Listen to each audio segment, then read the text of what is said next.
We are live, and I'm not fooling around. This is all business. All business. And I see Deb finally came in here, so that means I can start. Want, want. I like giving you guys a hard time. Bam. Okay, so here we are coming in early as always, because that's how I roll. And I'm really excited to get started on the questions I've got in this past week, plus a few other things I feel like talking about. So I might as well do my greeting now. So welcome everyone. Heidi here from Rain Country. God is good all the time. Thanks for coming in. And we're just going to chit chat for a little bit. And then, in about 20 minutes ish, I will get started on the actual questions I got in. But until then, we can just greet each other and talk about whatever strikes our fancy at the time. So she's at the hospital with my son-in-law. Oh, Deb, I'm sorry. And here I am giving you a hard time too. How wrong of me. But I'm sorry. I hope everything's okay. And yes, prayers, Deb, for your son-in-law. We also know Deb just had another new great grandbaby come along too. So there's congratulations there as well. Hello, get to catch the beginning before I head to work. Well, at least you got that. I mean, I saw another comment where somebody was a little disappointed that they can't that the live starts at the wrong time for them. Here's the problem is that you guys have to realize that it doesn't matter what time of the day or night I do this, there's always going to be someone inconvenienced. And I have to also work around my own schedule, which is rather tight, especially when I have, three grandbabies and, all of the YouTube stuff, which is a full-time job, especially now that I'm juggling the two different YouTube channels and the Rumble channel. And then I've got my own chores and my chickens and kind of starting to get prepped for garden stuff. I'm getting so excited, especially since last year I gave my garden a rest and didn't do anything. In some ways, it was hard. It was kind of hard not doing a garden last year. And yet it was timely. It was a good year to choose to give my garden a rest. So, Pat lost his dad in May, and there's just been a lot of stuff happening in this past year that I'm like, as the garden season progressed, I was thankful I didn't have to worry about harvest. I mean, obviously, there were like perennials, like the apples and the grapes and some of that. But technically, if you're going by what the Bible says, if you're giving your land a rest, you're not doing an extreme harvest of any of your stuff coming in. It doesn't mean you can't eat on it and share it. And one of the things it specifies is, letting the poor or the wild animals feed on it too. So the birds got a lot of my grapes. Oh, not just the wild birds, but my chickens. A lot of my grapes and a lot of my apples. But we also gave a bunch of stuff away too because it's just hard watching that stuff just kind of fall off of everything. I mean, and we did use as much as we could right away, fresh. I was making a lot of apple pies and apple crisps and stuff like that we could use right away, and just eating the apples. My grandbabies all love apples, so that was great also to be able to give them to my kids to share with them, as well as neighbors and whatnot. Our neighbor lady across the street here, she was so thrilled. And our apples aren't the most beautiful looking apples, but they taste amazing. And she said, "These are the best." I told her, sent me a text because Patrick had picked a bunch of apples and took them over there to her. So she sends me this text message and she goes, "These are the best tasting apples I've ever had." I said, "I really appreciate that because I know they're not really pretty." And she goes, "I don't care what they look like as long as they taste good." And she knows that we do everything organic over here. So she was absolutely thrilled. Okay, let me see what else we got here. The beautiful benefits. Tammy, are you is that in reference to me giving the garden a rest. Uh, I'm anxious to see. I'm anxious to see how things are gonna go. Okay, cool. Thanks, Tammy. Yesterday, we had one of our covered areas. The the greenhouse type cover that we got to go over the cattle panels only lasted a couple years and then got so weathered that it just you couldn't even look at it. It just started falling apart. And that was really disappointing because we thought the one that we bought, it wasn't cheap. And we bought several of these too. We thought they were supposed to last for a very long time, like many years, but we still have some. So Patrick went ahead and recovered that, the one covered area um, yesterday because the weather's actually been super nice here. So he was able to get out there and get that done. And so I'm so glad because that's where I like to grow my pumpkins and other, what else? Sometimes I'll put beans in there too. And I'll put potatoes in the ground. It gives a place where some of those things can get, I can get started a little earlier and they can start producing while the stuff in the more open areas, will start producing a little later as it gets warmer. But yeah, so I was really thrilled he got that done. And what else? We have another cattle panel area that initially I was gonna have him cover, but I changed my mind because I like to grow my snow peas there. And it's probably in the best place I can grow snow peas that will stay somewhat protected from too much rain in the spring, but also protected from too much sun on the one side because it's really close to the chicken coop, so it gets a good amount of shade. It gets a lot of sun, but that way when we get have those, because it does still happen, like midsummer, we can have some super hot weather for a few days that can fry your plants and it'll just the snow peas will be done if they get too hot. And I found out that is actually, even though I've been growing them and they're there for a few years, that one year we had 3 days of extreme heat that cooked a lot of the berries right on my plants. I found the snow peas did just fine, and they should have withered up and died. So they're in a perfect place. So I don't want it covered because the snow peas will get too hot if it's covered. So do you winter? So no, I don't. I know a lot of people do. It's pretty pointless here. If you don't have a heated greenhouse, it's about pointless. I've tried growing stuff in the winter in the greenhouse before we had chickens, and it just, even in the greenhouse, unless you heat it, it's just not worth it. There's people around here that have greenhouses and they grow stuff year round, but they keep them heated.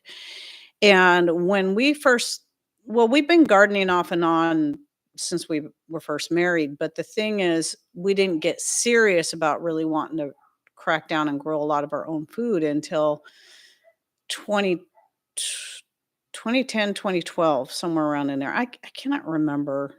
There was so much that happened between 2010 and 2012 that I tend to get them all confused, but, um anyway, my goal was to try to see how much I can do without using electricity of any kind.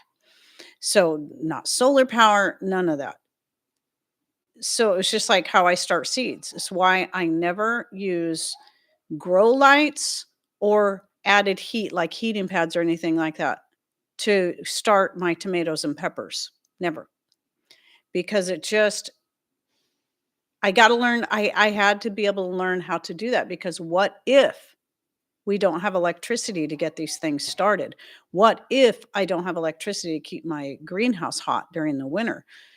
Um, so at any rate, it's just yeah. And on top of that, we're still at a point until Patrick finally figures out the best way he can cover that whole chicken yard area that's just outside the chicken coop. Right now, it's not all covered, it's just open, and in the wintertime, the greenhouse is the perfect place for the chickens to hang out. Like right now, they're all outside because it's sunny. But when it's pouring down rain, they like hanging out in the greenhouse. It's perfect. It's a little warmer in there, but they can stay dry and they have a place to take their dust baths. So obviously, I'm not going to be growing anything definitely in the ground in there. And especially now with the golden comets that have figured out they can get onto anything, including the shelves in there. My Buff Orpingtons never did that. They've knocked so many of my pots down in there. I'm just like, if they weren't such good layers, I'd probably give them away. But they're really good layers.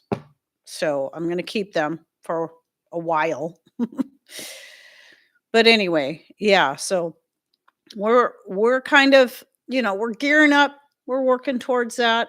So I got my water. Oh, and Darlene, good. I'm glad to see you here. I don't know if you can stay the whole time, but I'm glad that you're here. And so I see T is here too. Hello, T.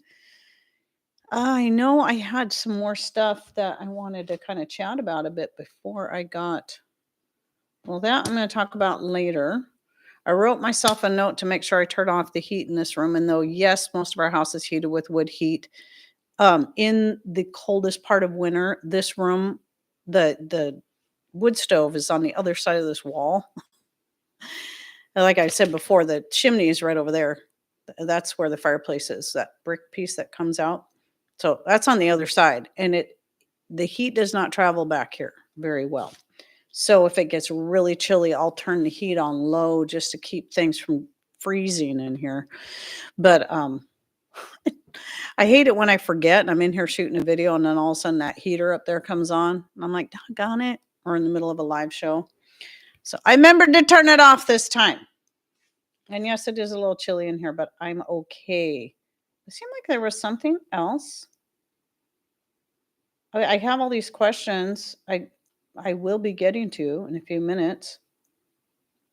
Oh, I know what I was going to say. I was going to say a little bit more about the EMP shield thing that I talked about on Sunday. Today is Wednesday. I'm going to be so confused when I do these live shows. What day's what? So Wednesdays are the Q&A. Sundays are specific topic focus. But I want to bring it up again because, when I didn't talk to Patrick about it right away because I knew he was going to be upset. I knew he was going to be mad like I was. And one of the things he said is that, we should probably learn a little bit more before we say too much because this is one person's story, even though it's absolutely no reason to believe this person would just be making this up. And she did say she has all the email receipts and everything to show the conversation that went on. Well, I did go to the EMP website and then went and found the warranty. You got to look for it. And sure enough, it says in there that they will not warrant any of that unless you get a licensed electrician to install it. So this lady, I think I might have shared this on Sunday, but I think it's her son-in-law and their neighbor, they're licensed electricians, and they both came and looked at what they did and said they did it correctly. And yet, when they had a power surge and it fried a couple of their pieces of equipment anyway, first of all, that shows it doesn't work. At least that one didn't work. And when they went to make a claim, that they were denied because they didn't have a licensed electrician. Now, I was reading through her email again, and one of the things that she said was that they didn't order it online. So they didn't look online. They just got the phone number and called and talked to them and asked a lot of questions. And they initially felt very good about it. And nobody ever said a single word to them about having a licensed electrician install it or their warranty would be void. And I asked Patrick, I was pretty sure he wasn't told that, but I asked him and he said, "Nope, they never said a word." And he was on the phone back and forth with them, asking him questions about installing it. They knew he was installing it himself. They knew he was not a licensed electrician. And he was asking them all these questions. He was showing them videos, like he was showing them the videos that we did before we published them to make sure it all looked good. Oh yeah, it all looks good, blah, blah, blah, blah, blah. And so regardless, the truth is that we know for certain is that the warranty is there if you look for it. But if you don't know it's there, and even they even have a video showing people how to on their page showing people how to do it on their website, how to install it themselves. The only thing it says in there in the video, because we listened to it, is that because it's dangerous, we recommend you have a licensed electrician do it. But then they proceed to show people how to do it themselves. I'm like, huh? So there's a lot about this we're very uncomfortable with. And you guys know Tyler. I don't know if he's going to drop in today. I know he's very busy. And Patrick was just on the phone with him a little bit ago because we've been talking to him. BP Devo, you'll see him come in here. He's a moderator as well. And he knows a lot about that kind of stuff. And so he checked out the website and told us his thoughts. And one of the things he had to say was, it looks to me they're more like they're all about the what was the word he used? Not advertising, but something similar, the marketing, and lean on the actual quality of the product. So it's very disappointing. I'm not as disappointed or worried about us. I mean, ours are all null and void because I think we have 4 installed on various things because Patrick installed them himself, not a licensed electrician, even though he knows a lot about that stuff. He's not licensed. So all that's null and void if anything happens. I'm not so upset about that. Whatever. What I'm upset about is I was promoting this product without knowing this, if we had known this, we would have told people this. And if we known it was going to be such a big failure, we would have never promoted this product. And that was one of the things that kind of troubled me. It's like, we only have the tests they claim on their website to go by and their word. We have no way of proving for ourselves. Like some of the other products I may talk about, I use this stuff. So I know what the ins and outs and if it's going to last, if it's any good, I know this. And I can share that with you. But we can install this thing and say, "Hey, this is great." But we're not going to know until we actually have a power surge that could possibly or fry stuff, and probably will anyway, despite what we've installed. And that was always making me a little bit uncomfortable. But I'm like, well, it's a veteran US owned business and they seem like really great people. And, sometimes you just have to take their word for it. I'm not doing it again. I just can't. So for now, the videos, I found the 4 for sure. I thought there was a this and that where I brought it up, but I don't know where it's at. But I've made those all private. And I've been removing the link from the videos, but especially from any new videos and any upload defaults, because I'm very disappointed in this and what happened to these people because they trusted us. But I mean, they did their own research too. I mean, they listened to 2 other channels say the same things we did because they were also told the same things. And they felt pretty good about it for the same reason we felt pretty good about it initially. So, that coupled with what Lion Energy did to us, it's just, it's really hard to know who to trust. And I don't want to lose your guys' trust because somebody I thought I could trust, I was doing business with, yeah, it's really disappointing. So I know I'm kind of harping on this again, but I think it's a big enough deal because these aren't super cheap. They might be cheaply made, but they're not cheap to buy. And to think people are buying this stuff thinking it's an insurance policy when it's not. And like the woman said in her email, they had better luck with their insurance on their homeowner's insurance than they did with EMP. They totally denied them, and they were kind of rude to him. Very disappointing. So, anyway, let me get on to. I noticed the chat came to a complete halt. I hope I'm still on here and everybody's still good. And maybe just everybody's listening, doesn't have anything to say. You're probably all busy. You're probably all working and just listening. And that's cool. Totally cool. Get it. So, what did Tammy say? Hi there. I just happened to see this. Good afternoon. Hi, Tammy. So, we got Tammy Harder and Tammy Hill in here. A lot of T's in here. T. Flory, Toy McCormick, T. So, hello, everyone. Okay, I'm going to go ahead and get to the questions, starting off with the garden zone one, since that's the first one I put on there in the title. And it's a question I get a lot. Thank you, Darlene. Yes, I appreciate that. There are some people that seem to expect an awful lot out of a person just because they have a YouTube channel. They seem to expect them to be better than human. And, I recently had someone get all bent out of shape over something they took wrong that I said, and I'm leaving. It's like, bye.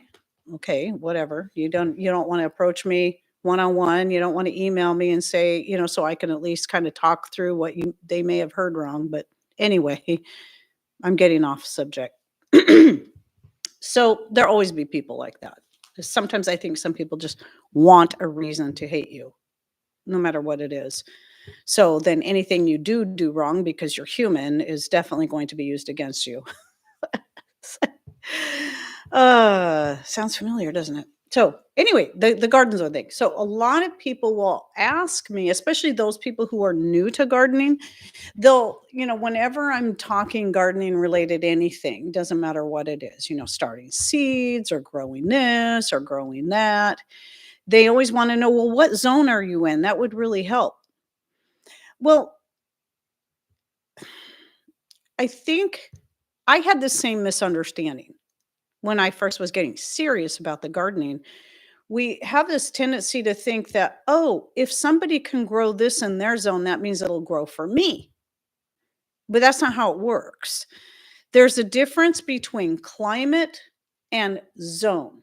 So, zone only is a part of a climate, but this climate can be totally opposite from this climate, yet still be in the same zone.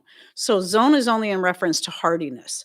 So, if you live in a place that gets really, really cold winters, like your northeastern states, you're looking at wanting to plant things like especially if you're talking about perennials that can handle the extreme cold. If you live in a place like Deep South Homestead that gets hardly really has a winter at all and has really hot summers or just hot all the time, I don't know. I don't live there. I just get the impression it's hot quite a bit of the time. And or just places that get a lot more heat than we do, then you're going to be looking at plants that are more drought resistant or things that can handle that heat. So, but I really think it has more to do with how cold it gets rather than how hot. Now, I bring this one up a lot. I bring up Deep South Homestead a lot whenever I'm talking about zones because it may shock people to know that we are in the same zone as Deep South Homestead. However, everything about our climate is about as opposite as it can be. That means that there's a lot of the things they grow that we can't grow here. That's why I'm like, I hope the Danny corn grows because every other seed I've got from them does not grow for us. And I don't blame them. I blame the difference in climate because the seeds that I get from them are acclimated to their climate, not to our much cooler and definitely much wetter climate. So that's why it took me a long time to get mullein to grow here. I kept trying. I tried a couple seeds from a couple different places. But these are all places that have drier climates than we do. I mean, even the opposite side of Washington state is very different climate than where we're at. So because I had a friend who had lived in Eastern Washington and brought a lot of her potted plants with her, and some mullein seed had fallen in those potted plants from over there, then sat all winter long here in our climate. They began to grow and then put out seed that was naturally acclimated to our very wet climate and much cooler climate. It's the wet, really, not so much the cold, it's the wet when it comes to mullein. Mullein tends to prefer drier areas. And that seed did great for me. So, yeah, it's understanding that climate, you can have a different, microclimates even than somebody on the other side of your city or town or county.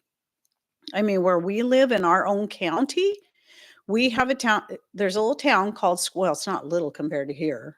We're one of the smallest towns in the county. But, anyway, it's called Squim. It's known as a sun belt. The reason it's called the sun belt, it's the one area on this side, on what's called the West End, on the peninsula of Washington State, or the upper peninsula, because you get down to the lower part, well, it's not a peninsula when you get down to the lower part. So the peninsula, um, it's the one area that gets a lot of sun year round. So it's called the Sun Belt. They don't get very much rain. I don't know what their rainfall is, but it's incredibly much less than here. And that's only 75 miles from here. So their climate is very different. They can grow things better there than we can here. That's where Paul Gauchi lives. He lives in that area. And so that's one of the reasons some of the stuff he grows. I mean, yes, he has a way of doing things more naturally that things just do just amazingly well, but he can still grow things better for a longer period of time, or things that we can't grow at all here, because of the amount of sun and less rain that can actually drown certain things. So the things that we grow here have to be things that can either handle that kind of rain, or we have to figure out where to grow it where it can handle it. Like I've mentioned many times, the rosemary. Rosemary does not like wet feet. It does not like a lot of moisture. It tends to prefer drier places. This is why you'll see rosemary growing like trees in drier climates, but here you can really struggle if it's out in the open. But now the rosemary, when I finally found the absolute perfect place, it was right up against the house where it's going to stay more insulated against the cold, but also, most importantly, more protected from the intense amount of rain we get. And it's facing the south, so it's getting the most sun it can get anywhere on our property. And then the heat that comes back from the house when the sun is shining. So that rosemary is doing amazingly well. After all these years, I mean, I still have rosemary growing on the west side up against the house, and it did okay. It did better than anything I grew out in the open. That every year I'd get a rosemary. I'd try to find a different place to plant it out in the open where I thought it would have the best drainage, even in hanging pots, but through the winter it would die. But planting up against a house where it got pretty much no rain did better. But over on the south side, where it got way more sun, even in our very unsunny area, and no water, it's doing beautiful. It's like 4 feet tall now.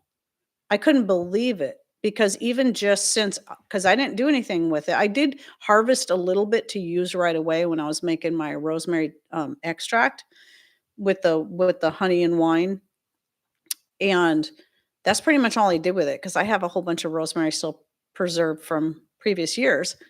But I couldn't believe it when I walked out there about, it was a few weeks ago, and I usually don't pay attention and go out there and get the mail, and turned around and I looked at that plant and I'm like, "Oh my goodness, that thing looks like it's grown since summer. how has it grown through the fall like that? I'm like, it looks like it's about 4 feet tall. Well, it's easy thing for me to tell because I'm 5 foot tall. So I went up to it, and sure enough, it was about here on me. And I'm like, I swear it was only 3 foot tall this during the summer. And then the smaller ones, the much younger ones that I planted out there, I don't know when they've grown. I think they were that tall this last summer, and now they're like that tall. So they're at least 18 inches. I'm like, amazing. So a lot of times it's about learning how to work with what you have and finding acclimated seed. You cannot base what you think is going to work well for you on zone, because this person in this zone, you might be in the same zone as me, but you probably don't get the kind of rain I get. You probably don't get the much cooler year-round temperatures and little sun like we do. So it's just that's why I don't talk about what zone I'm in, because it's a poor measure to use when you're trying to decide what to grow and how to grow it. Um, it's all about the climate, and it's all about your soil, and there's a lot of other factors that have to come into play. So YouTubers are resources. We need to do our own research as well. Exactly. And saying, Heidi, just tell them not to let the door hit them where the good Lord split them. Right. You know what I did was sometimes I will ponder how I'm going to reply. And other times I'm like, I don't think I'm going to have a good reply that isn't going to make it worse. I'm going to reply from my flesh. And if I feel like I can't reply without replying from my flesh, a lot of times I'll delete the comment. It's not so much because of them, but because of me. It's like, nope, I'm just going to delete that and make it go away, because I don't trust myself to come in here and say something really snarky. I can be snarky. There's certain circumstances that I will be snarky, but the way the comment was approached, I thought it was best to just bye. Just make it go away. If this person wants to come talk to me one-on-one, I will talk to them. I'll be happy to, if they want to email me and just say, hey, here's my concerns, I will gladly talk to them. But if they're just going to be rude and publicly try to shame me, I don't need that. I don't need that nonsense. So at any rate, let's get to the next question. Well, I better, I don't have these written down in the same order, but one was, and I do talk about this in the Monday video that will be coming out, this and that, but I got to bring it up again. And I mentioned it on Sunday's live show because this is when it was asked, and I went ahead and approached it then, but I wanted to mention it again. And that was, I was asked if I still buy stuff at Halal every day. And we've all got a little snarky in us. Good. I'm not alone. But I stopped putting the link in the, well, it's, you have defaults, like, so I'll have links in my defaults that I often forget are in there. And so they'll just automatically, whenever you upload a video, it just puts all that stuff in there. But I took it out for a while because I was getting some just really hateful comments from people because of the company being called Halal every day. It's all one word. But they're a small US-based company. I never even thought about what it meant. But I had originally found I was looking for a good organic black seed oil years ago, and I found this on Amazon. It's a nice dark glass bottle. And I just wanted to get some and give it a try. Didn't really pay attention to what the brand name was. Well, then after I'd been using it, and I don't know if they saw one of my videos or something talking about the black seed oil, they reached out to me and said, hey, what do you think about affiliating with us? And so I'm like, who are these people? I mean, I decided to check them out, and then I realized they were the same company that put out the black seed oil that I bought. And when I started looking at what they had on their site, and they're always adding more stuff. Now, this is a small US-based business. I was like, oh my goodness, they carry a lot of the kind of stuff I typically buy on Amazon but at a better price. And they're a small US-based business. So one of the things I get that I use in my skin cream is their beeswax pellets. I actually buy like in bulk, but they still will come in smaller bags. So you can buy, what size bag is this? I know it's got to say on here somewhere. It looks like it could be a 2-pound bag-ish. I don't see it. Anyway, like I'll buy 10, like 10 pounds. And then I think it was 10 pounds. I think these are 2-pound bags. And then they send you 5 of those. It's kind of nice actually having it in smaller bags already. And then I get my bentonite clay from them, as well as the kaolin clay. And I didn't bring everything in here. I get their shea butter. I love their shea butter. And I love their price. I love the price on their beeswax, the price on their shea butter. It is excellent. Just make sure if you go there and you order shea butter, look specifically for the ivory shea butter. I accidentally ordered the yellow, and it's a very, very yellow. And I did talk about it in the video I did on the benefits of shea butter. And the reason it's yellow is that where is it made? Is it made in Ghana? I think a lot of it comes from Ghana. And some of what they do with some of it is is it the Borotutu tree? Is that what it's called? I know I say in that video, but they use the bark because it's got a lot of great medicinal benefits as well. And they add that in, the extract of it, into the shea butter, but it gives us this really bright yellow color. That's the only difference. It's not like an unnatural dye or anything, but they do that because of its benefits. But if you don't like that color, or because it's pretty dark, it's pretty bright, I prefer the ivory. So I mean, you can get whichever one you want. But anyway, the shea butter, the beeswax, those are two of the things I use on my homemade skin cream. This is just one of the tins I have ready to sell. I have a drawer back here. I keep these in because it's one of my most popular products. And it's something I use all the time, every day. Usually I put it on at least twice a day, morning and evening. And it was something I developed for myself.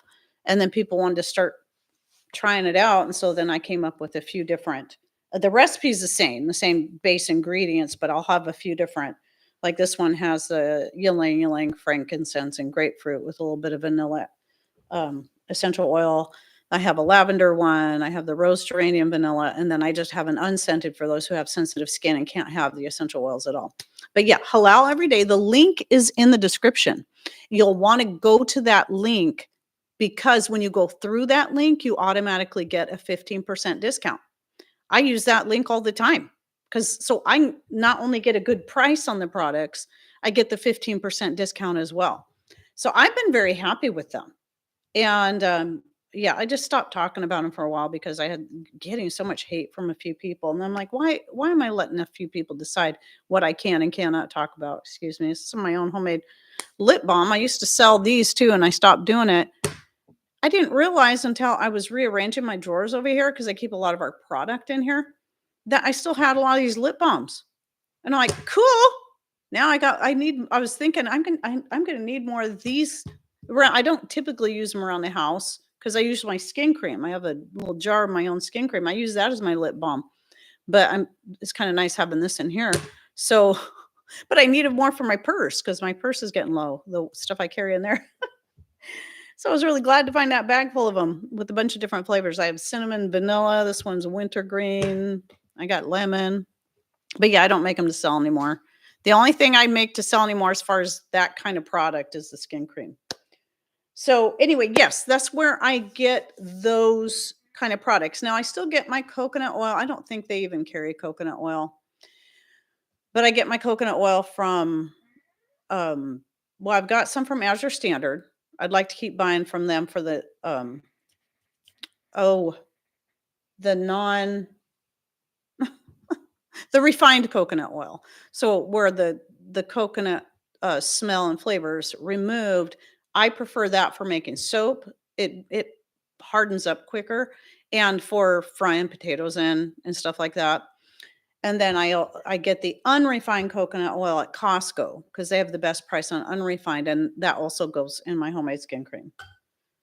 So, and then the avocado oil I get from Costco as well because they have the best price on avocado oil, which Also gets used in my skin cream because that's what I use for the oil infusion, but I don't use the castor oil for that because the thing with castor oil, which they do have a good price on castor oil too, but it's in a plastic jug. It's organic castor oil, it's hexane free, but if you're concerned about it being in plastic, you can just buy it, take it, and then, re-jar it, put it in jars, in glass jars, and then keep it in a dark cabinet.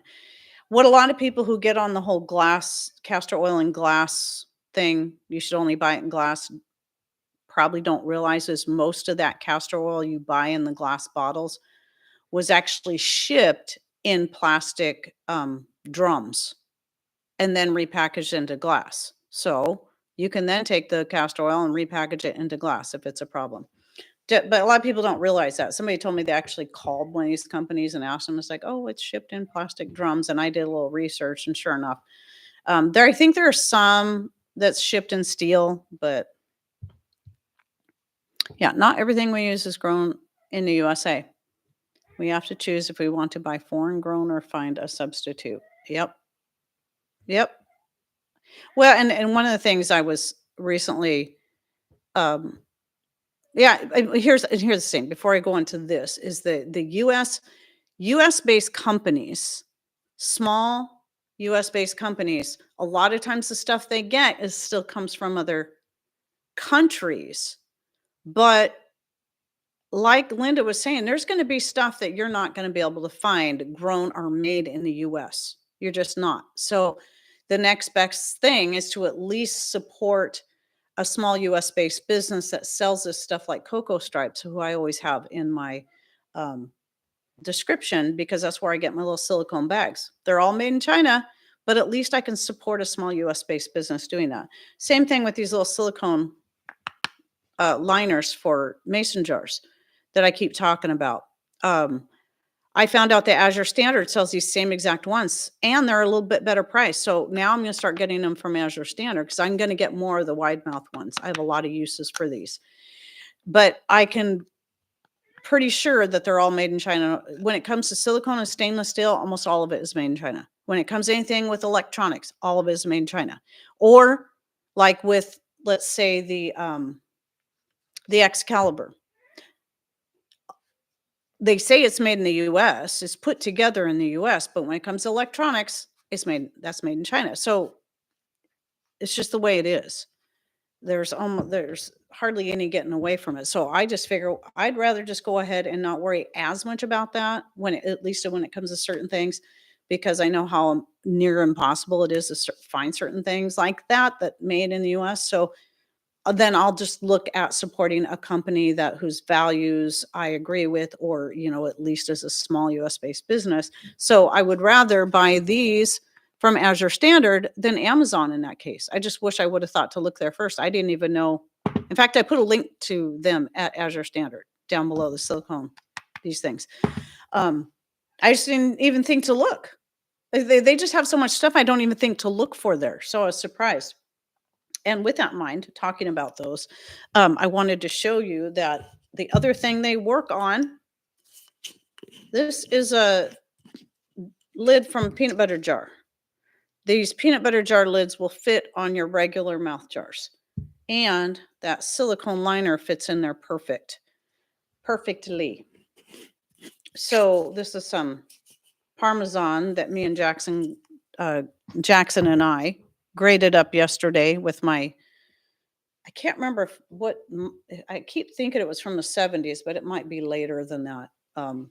But anyway, a rotary cheese grater. So he was helping me out. He was really enjoying that. Though, of course, it made it take about 3 times as long for him to do it. It's like, okay, just be patient, be patient. He's learning something and he's wanting to help. So it was good. So we got that, some fresh Parmesan all grated up. It tastes so much better than that dry powdery stuff you buy.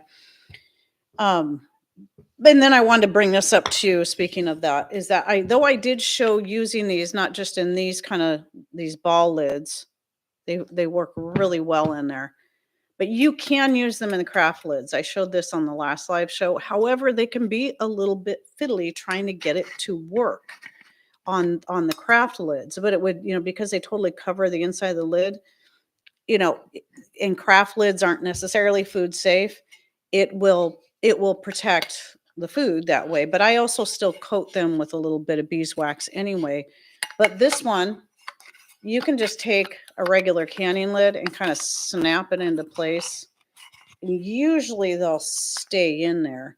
And that's still a great way. You can put it on your jars and have it look decorative for the things that you might have sitting out, like I do on my shelf. This is my own homegrown marshmallow root. And then again here, some citrus peels that I use for tea. I like to keep them whole when I'm using them for tea. And it just has a regular canning lid. I forget to mention that. That's not as fiddly, not as frustrating to deal with when it comes to putting them in there. And I thought I saw Diametra come in here. Is she in here? Maybe it was Darlene, because their names both start with it, DA. And they're both moderators. Can I scramble eggs, cook them, and then dehydrate them? Okay, so since that question came up, I have a question. I was going to talk about eggs anyway. Don't cook them.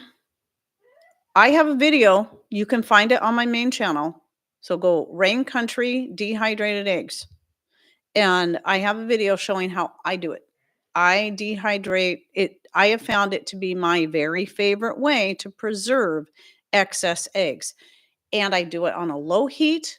I do not cook them first. I want to keep them raw because this way they're going to have far more uses. I've also heard people say that who cooked them first and then dehydrated, they did both. They said the cooked ones, the pre-cooked ones, when they just tried to scramble them up, and cook them like a scrambled egg, they didn't turn out as good as the ones that they had kept in a raw state.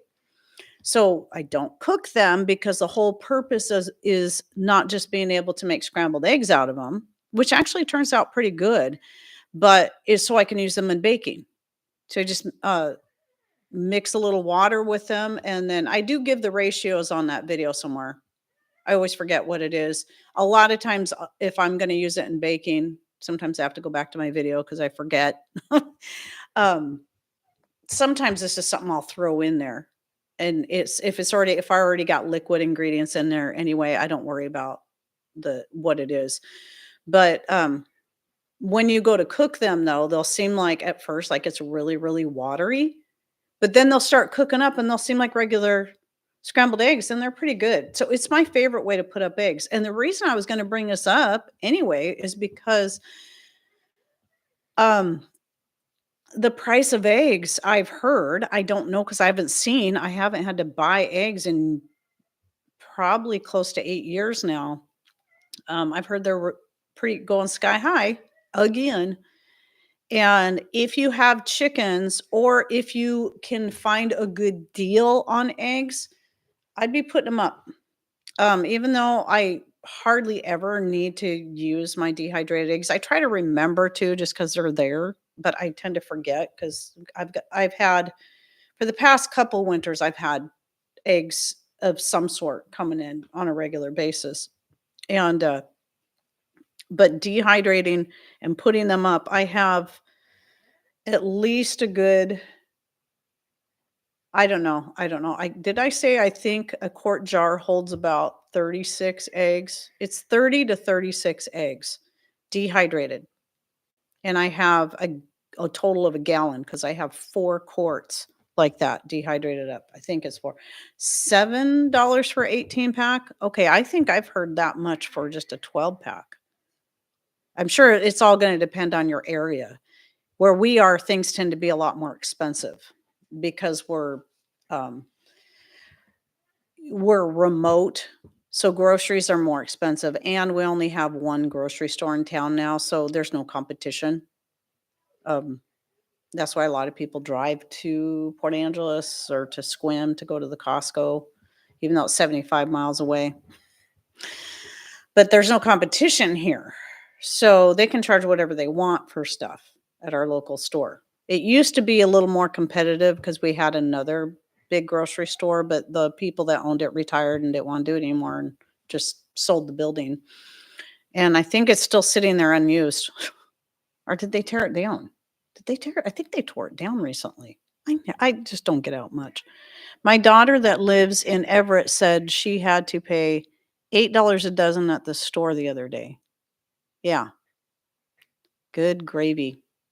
So, anyway, I think I might have put the link to the eggs, the dehydrated eggs in the description box because I knew I was gonna talk about it. I think I did, but if not, you can just go to my main channel, Rain Country, and look up dehydrated eggs, and you'll find my video I did a couple 2, 3 years ago on that. Do you have a favorite dehydrator? My favorite as far as electric dehydrator is the ones I'm using now. That's the Kasori. I have 2 of them. I liked this one so much because I didn't know how long much longer my Nescos were gonna last because I seen them dying one by one. They're good dehydrators. I really like them, but the newer Nescos just don't last. And even though 2 of the ones, one was new when I bought it, 2 of them I bought at garage sales and I wore them out. But I had heard about this from one of my followers who had an Excalibur and a Nesco and the Kasori, and she said she liked this one best. And so I thought, okay, I'll give it a try. It's a decent price, compared to the Excalibur. It's a lot cheaper, and they now make a much bigger one than this. Where this is a 6 tray, they make a 10 tray that takes probably. It's also wider, and I think the trays in it are about the same size as the ones you'll see in an Excalibur, so it's probably comparable in size to the Excalibur, but lower in cost. It is all made in China, unlike the Excalibur that is at least partly made in the US. But I like this one. I like the setup of it better, and it comes with stainless steel trays, but they're not. You still have to lay something on the trays because the mesh is pretty wide. And I know with Excalibur, you have to buy stainless steel trays to go with it or pay more anyway for the stainless steel. So I just simply use, and I know I've talked about this a lot, but I simply use linen cloths. You can see it in this one up here has linen cloths over it. So that I'll use for things that aren't wet and runny. This one is empty because I just did dehydrated a bunch of beef bone broth, and so I was using the silicone trays, which are now sitting in the kitchen drying because they just got washed.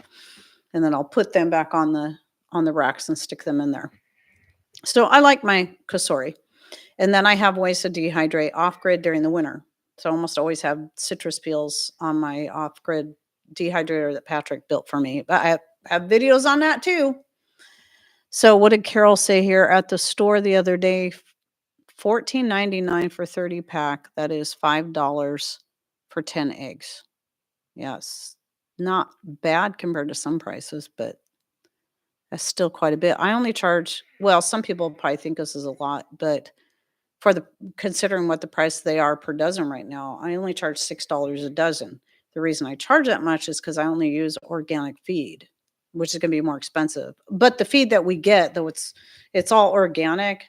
It's all organically grown. There's no GMOs, all that, because they're not paying for the certification, which is what makes organic stuff cost so much. That's I was really glad when we found that. I keep forgetting the name of it. I can see it from here. Kanixu, but it's made here in the in Washington state too. So I really like that. I'm supporting a more local business, and then we buy it from a more local business. And it's good. It seems to be pretty good feed for the price. I was buying what's the brand? Scratch and Peck, which is also an excellent one, but far more expensive because it's certified organic. So you got to pay for that certification because the people that put that stuff out had to pay for the certification. So it gets added into the price. That's what you're paying for. So, okay, let me get to the next question on here. Let's see. Okay, why I left Etsy. Somebody asked me why I left Etsy. I didn't think to link to that video down below. I think I did that one a couple years ago. Or I do an update a year ago. So I was selling stuff like hotcakes on Etsy. It was doing good. We were selling the generators, the precious metal thing generators that I can't talk about. And the vacuum chambers, the skin cream, those were our 3, and seeds. I still sell the seeds, and I would still sell all of this stuff. Um, we just do it directly. I don't I had to stop working with Etsy, even though it gets you out there better. And, once I stopped selling on there, our sales dropped like in half or less. But it was okay because it was kind of getting exhausting trying to keep up with all of it. Because we were sending out 10 to 30 packages, some days 30 packages in the same day. It's like, wow. And I'd get up early in the morning and I'd be wrapping packages for like 1 to 2 hours just to get them out the door. And so that was getting a bit stressful and a bit much. And then having the grandbabies, it was like, I'm glad that we still sell this stuff, but I'm glad I don't have that kind of high volume. But that's not why I stopped selling on Etsy. I stopped selling on Etsy because their business practices have gotten out of hand. So one of the things they had started doing, I didn't see it right away. And I started looking through my fees going, what am I paying for here? And I realized that somewhere along the way, they started advertising my stuff without my permission on Facebook, Instagram, or wherever. They were advertising my store and my products. And then anytime anyone would go through the link through their advertisement that they put on my stuff, I would get charged an advertising fee. I never gave permission for this. I never wanted that. And so when I found that out, I started looking deeper into it and found that they just automatically do that once you've had so many sales. They automatically will start advertising and then charging you for that advertising, and you can't opt out. They do not give you the option. Well, that was maddening because I was getting good enough business just being on YouTube. I didn't need their advertisement. I was fit to be tied. Now, that's fine for people who want to do that and they need to get their name out there. I didn't want it. And the fact they don't even allow you to opt out, the fact that they just kind of sneak it in on you and don't even warn you, I think that's pretty deceptive business practices. And then there were a few other things, and their fees getting higher on other things. Like their listing fees, and then the cut they would take from their sales kept getting higher. And I'm like, I'm just kind of done. I'm going to let's just cut out the middleman here. So it does make it a little more difficult because I don't have a VAT license to sell things to the United Kingdom or any other country that requires that. I can still sell to Canada, but I can't sell to those places. I can't ship to those places because I don't have a VAT license where Etsy did. So shipping through them that covered that. But I don't have one and I don't want to apply for one. And so that cut those sales down. And not that I got a ton because shipping's expensive either way whenever you're shipping out of the country. We're in Washington State, just across even if I lived right below the border of Canada and somebody just on the other side ordered something, it would still cost an arm and a leg for it just to cross that border. And plus in Canada, they have to pay, what do they call it? Duty tax. That gets tagged on there as well. It's insane. But anyway, the other thing that can be frustrating to people is it's really limited payment options because I don't have Squarespace. I don't have Venmo, which is PayPal. A lot of people go, oh, I'm only going to use Venmo because I'm not dealing with PayPal. It's PayPal, but you still have to set up a separate account. Oh, why would I bother doing that when I already have PayPal? Because it's basically the same thing. And I refused to set up because I got to looking into it because this was part of the reason I left Etsy was suddenly they were making these weird changes where you had to verify your account. Didn't matter if you'd been with them for years. You had to verify your bank account through their weird program that they were going with. And when I read up on that program, I was like, not doing it. And somebody else who's like a tech guy who knows about this kind of stuff said, "Yeah, we won't." I think he does stuff for a bank. He says, "We don't deal with them because it's not a good place." It's called Plaid. And so I'm like, "Okay, that's my out. That's my out. I can't because I wouldn't be able to keep selling anyway unless I verified through their program," which first I hadn't looked in it. I was trying to make it work, and for some reason it wouldn't work with my bank. It's probably because my bank won't work with them. So I'm like, "Good. I'm glad. I'm glad." So yeah, I don't sell on Etsy, but we still sell product. We've cut back on a lot of stuff. Like I don't do the lip balms, I don't do the soaps, I don't do the skirts or any sewing items. I don't do those. I still do crocheted items, and then like I said, the skin cream and other products and the seeds. So I have a lot of herb seeds. So anyone who's interested and wants to know what we have to say to sell, I don't sell any medicinal products, never have. I never sell my tinctures. I don't sell my muscle rub. I don't sell any of that stuff. But anyway, if you're interested, you just email me at raincountryhomestead@gmail.com. Just ask for a product list and I'll shoot it out to you. It's just all the information you need, all the products, how to order. It's all in one. I just copy paste. Some people want to ask for information on a specific thing. Well, it's already all in there. And it's a lot easier for me to copy and paste because I have it all ready. Just and off it goes. And then, I wanted to, that reminded me of another thing. So if you guys are sending in testimonies for like your natural healing testimonies for reading in a future video or your preparedness testimonies, and make sure first of all you send them if you have testimonies to go in both series. Make sure you send them under separate emails. This is very important, and title them accordingly. Preparedness testimonies, natural healing testimonies, and then send those to me. I will give you a thumbs up just to let you know that to acknowledge that I received it, but I don't usually read through those right away. I wait until I'm getting ready to shoot, or I am shooting the video because I kind of like this whole idea of live reaction. Though sometimes when I do that, it's like I have to keep starting over because I realize I'm reading it wrong, or I realize something in there they said I can't say on YouTube.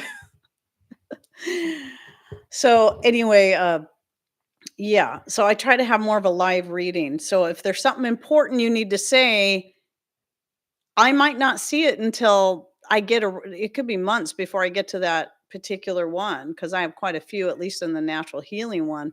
So if there's something you need to ask me, I might not see it. I'm just going to give you a thumbs up and then drop it in the right folder. So make sure if you have any specific questions you need answered, that's a separate email as well. I know it's a lot of extra work, but yeah, it helps me keep everything better organized that way. Oh, let's see.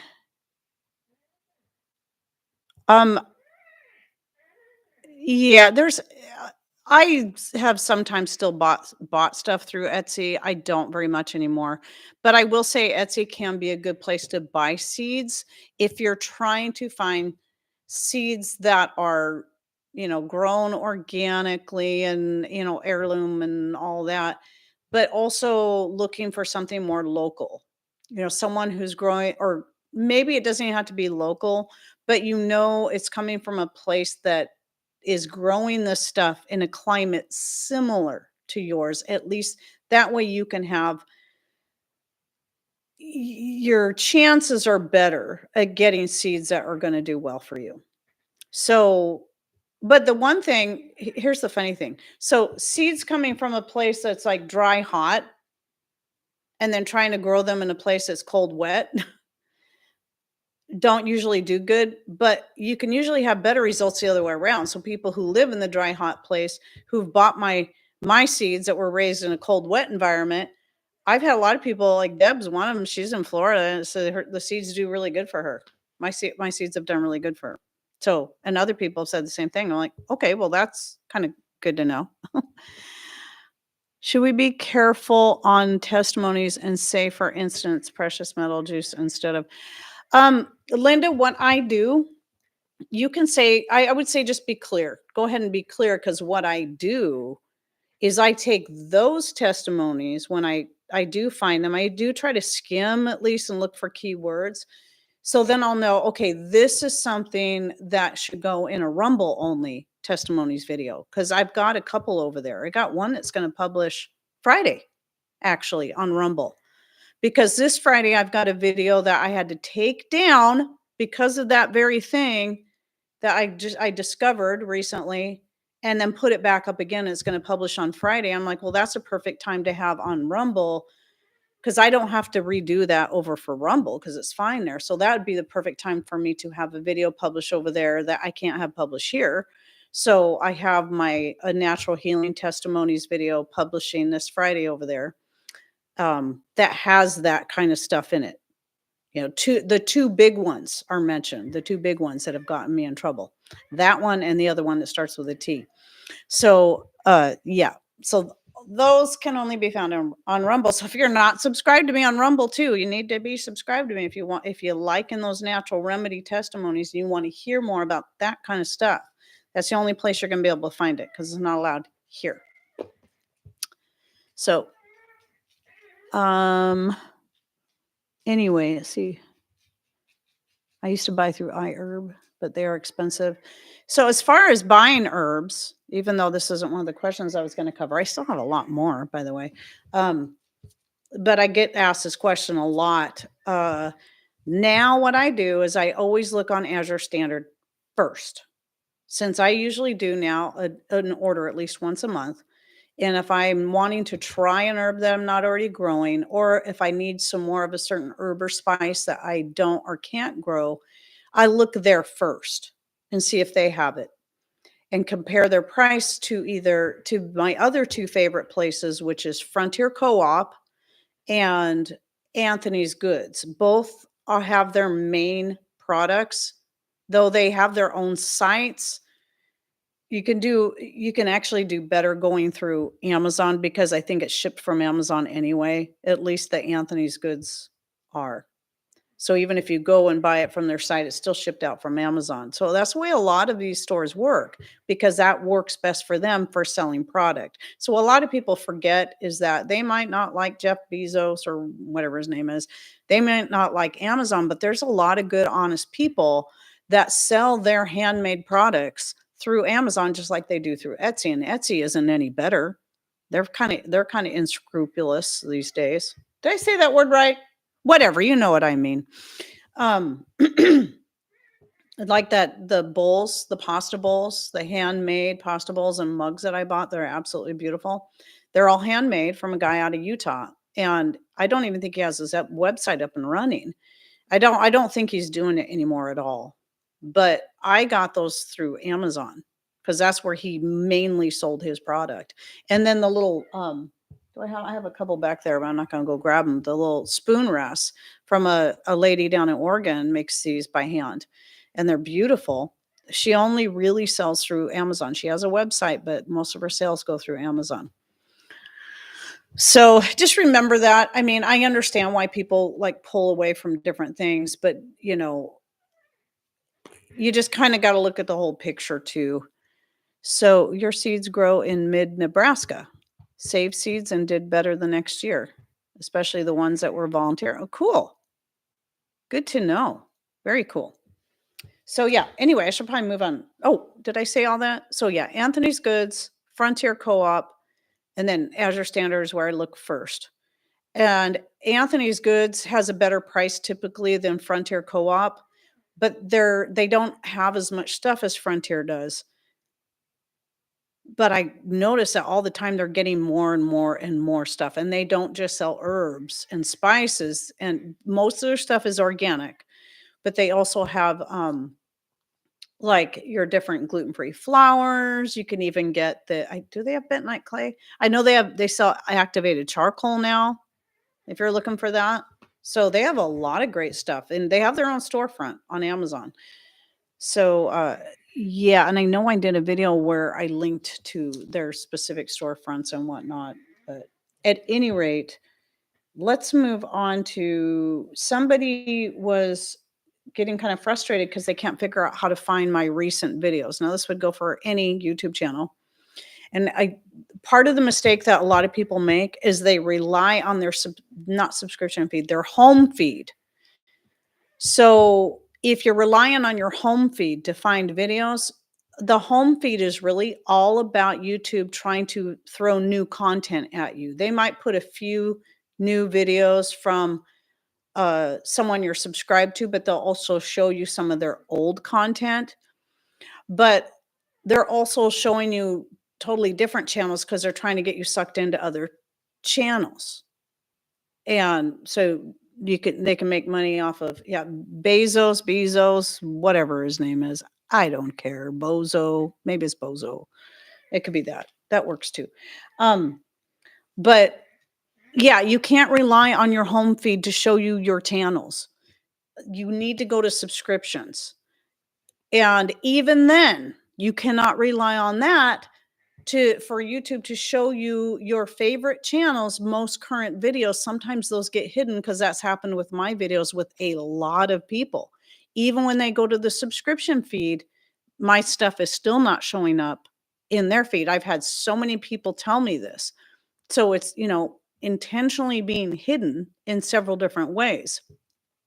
So the only way to be certain you're going to see my most recent videos is going to be going to my channel, directly to the channel, or any channel for that matter who's going through the same thing, and click on videos, or click on, if you're on this channel, I'll still have videos coming out here, but mostly this is going to be about the live shows like today. Then you want to click on the live tab to see the most recent live show that you might have missed. So if you go to any channel, you'll see the tabs going across the top. You'll see home, which can have whatever in there, kind of like your home feed on the general YouTube.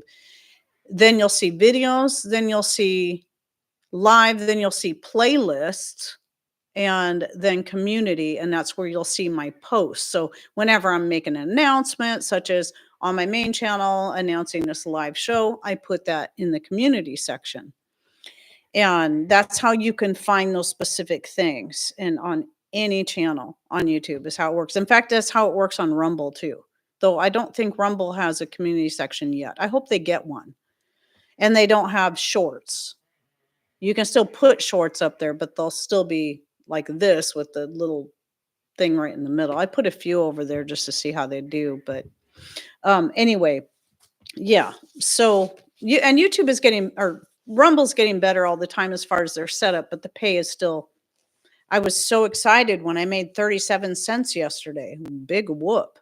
I mean, for a while there, I was actually up to making over $1 a day, and then it went, and I think it's because some advertisers got pulled. And but yeah, so I mean, really, if you guys have the option, if I'm uploading the same video on both sites, on YouTube and on Rumble, please watch it here. YouTube, even though they take 30%, it's still way, way better pay than what I can get on Rumble. Rumble's pitiful when it comes to pay. I'm sorry that if I had to live off, I mean, I think for the month of January, I might make as much as $15 for the whole month in all the videos that have gone up there. That's not very much. That's not very much money. So can you imagine me pouring full time and just having my videos on Rumble, the full time, that all this time that goes into all this stuff, and then only put it on Rumble and only making $15 to $20 a month? Who can survive off that? But I still like having it there. Because in case all of this goes away, at least I'll still have my content on Rumble, where at least for now, I can talk about things I can't talk about here. So it's still good to at least be subscribed there. And that way, if I disappear here, you'll know where else to find me. But if you don't mind, it's preferable you watch me on YouTube. I think that's the other reason too why I don't make as much money on Rumble is because, or very much, is because most people will just watch me here anyway. But when I look at the amount of views I get and how much money I've made, it is so pitiful. It's terrible. I have 23,518 subscribers over there. And I was making more than that when I had like 500 subscribers on my main channel or less. Or maybe I hadn't even started monetizing. Maybe I didn't start monetizing until I got to about 1,000 subscribers, something like that. because you could do that back then. Let's see. Does somebody ask a question? Heidi, you should give Rain Country 2 to Patrick for no, I'm not gonna do that. He actually has his own channel. I've had several people say that, but no, this is gonna be for my live shows and my shorts, and then some of his videos will still come over here because what I'm doing is going back and remastering some old videos. Some are his, some are mine. But we've been doing this, it'll for over 8.5 years, and his videos have always been here. I have playlists that are just for his things. And but his videos only publish on Wednesdays. So if people would rather not watch his videos, just don't watch my channel on Wednesdays. Um, if people only want to watch his videos, then watch for his videos on Wednesdays. However, he doesn't always have video content for me to edit for me to put up a video for him every single Wednesday. You'll see that if you go back, you'll see those. There's like these spurts where, like, lately I've had a lot of content, but now I'm kind of getting to the bottom of that. So then you're going to see not so many of his videos on Wednesdays for a while until I start getting more content from him. And even then, a lot of his stuff is just, it is so much work. It is so much work. So much more work putting his stuff together than my own, because he can sometimes give me anywhere from 2 to 6 hours worth of content for one video. And I got to be able to go through all of that and then whittle it down to 20, 30 minutes max if I can. Sometimes I can get it less, people get the point. I mean, because sometimes it's simple stuff like where he's doing the same thing over and over and over again. People get the idea. You don't need all that, and I can fast forward it or cut a bunch out. So that does help a lot. But yeah, I'm not gonna make this his channel. If we've considered him maybe taking his own channel, Mr. Rain Country. It's actually just Mr. Rain. We have one video there. We put that one video there so people would know who he is, what he's about, and where to find his content, which is on Rain Country. And we did that over 8 years ago when we put that video together. So that's the only video that's there. And we considered it, but it would have to be a lot of work getting that one set up too and starting all over again. And I just really don't want to do that again. And I've had people say they appreciate having Patrick stuff on these channels because they know they can find all of that in one place. And that was the whole point, is having everything in one place. Because if my channel is going to be about homesteading and self-sufficiency, a lot of the stuff he does is a part of all of that. So this is why I have videos on sewing. It's why I have videos on crocheting. Not everybody's interested in crocheting. Not everybody's interested in sewing. I had somebody complain, when did you make us a sewing channel? Well, I've always had sewing content. Go back to the very beginning of my channel and you'll see some of my earliest videos. One of my first sewing video was the one I did of me making that skirt. It was either the skirt or the apron, one of the two. And that was back in 2016. And so I've always had sewing videos. I've always had crochet videos. I've always had cooking videos. I've always had gardening videos.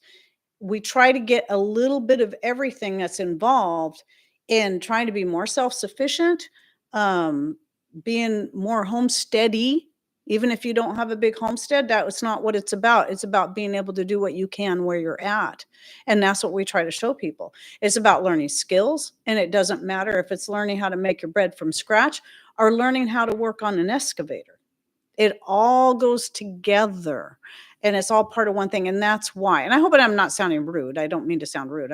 It's not what I'm not meaning to sound that way, Sunny. So I hope it's not coming across that way, but I've been asked this lately a few times, which I thought is weird that suddenly that's come out. Like, why don't you give Mr. Rain his own channel? It's like, well, he's always been a part of this channel. And the only reason I started this channel was just to have a backup.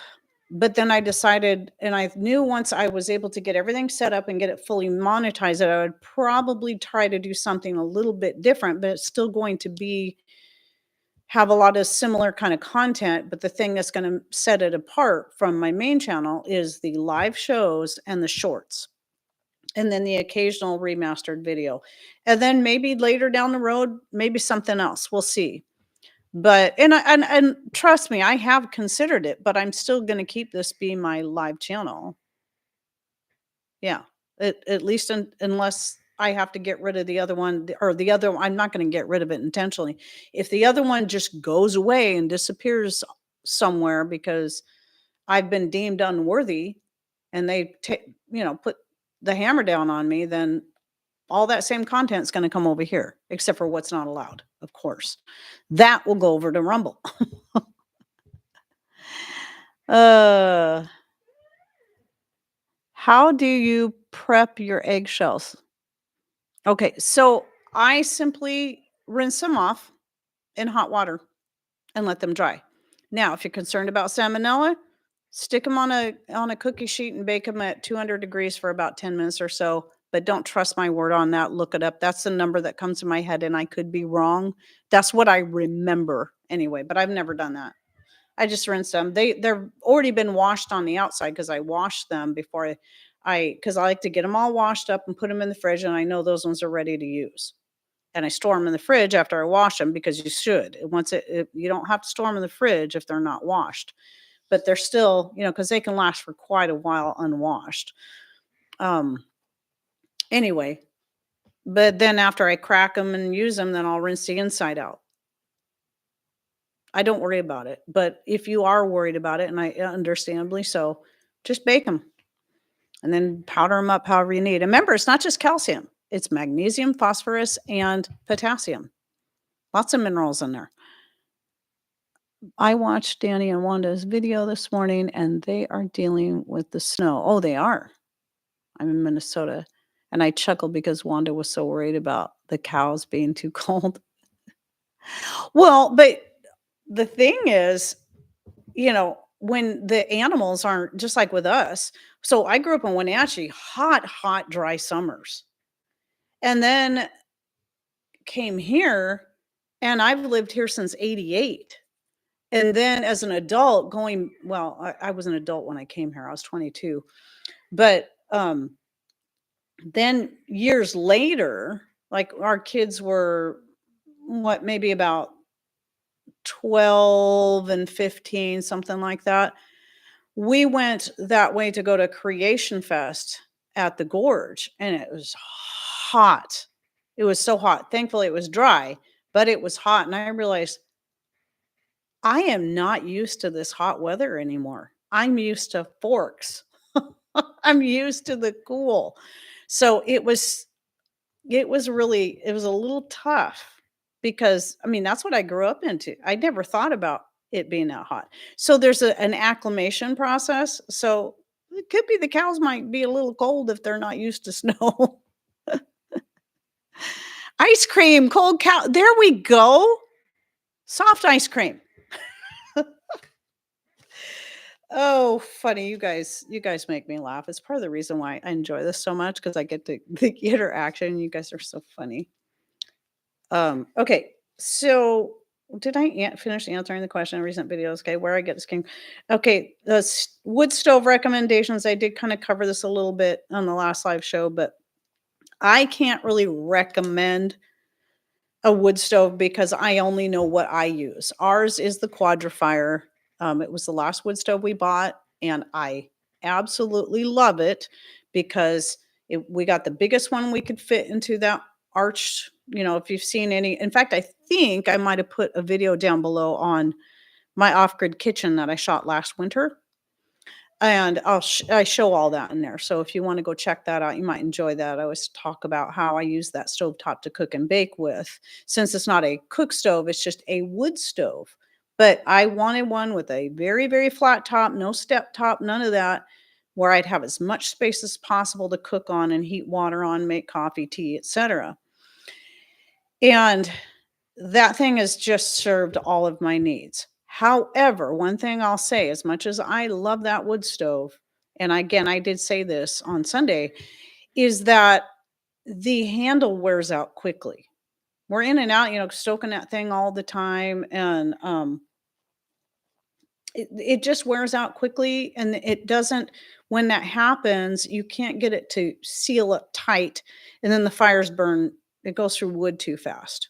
And it's hard to get you turn all the dampers down and it's still the fires can sometimes be way too hot if you can't get a good seal. Even when he replaces because he's replaced the gasket thing that goes around the inside of the door a couple times, and that's something you do have to do. That's just normal maintenance, but that's my only irritation. But most of the time, all he has to do is just take a wrench and tighten that handle up again, but then it will get loose again. But it's not just that it gets loose, it's that the metal, the way, especially on the original handle, it just kind of whittled down. And so that's why it wouldn't stay tight. And so he actually fabricated several handles for that thing. And he did a video on it, just fabricated it from scratch. And that one's actually held up better than the original handle, but we still have to tighten it periodically. We have to entertain ourselves. Tyler isn't here. Right. Because he's off busy somewhere. I know when Patrick talked to him, I know he had a lot because they were talking about that whole EMP shield thing and some more other stuff, and he needed to get going. So I'm not surprised he's not here. But yeah, he's fun when he's in here because he's so crazy.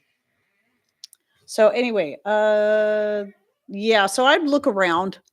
Well, I love mine. That is one issue. I don't know. And ours is, I don't know how old it is. That might be something they've improved on since, but I can't say for certain. Let's see. Oh, empty capsules. So buying empty capsules for making your own capsules, which I really hate doing, but I'll do it if I have to.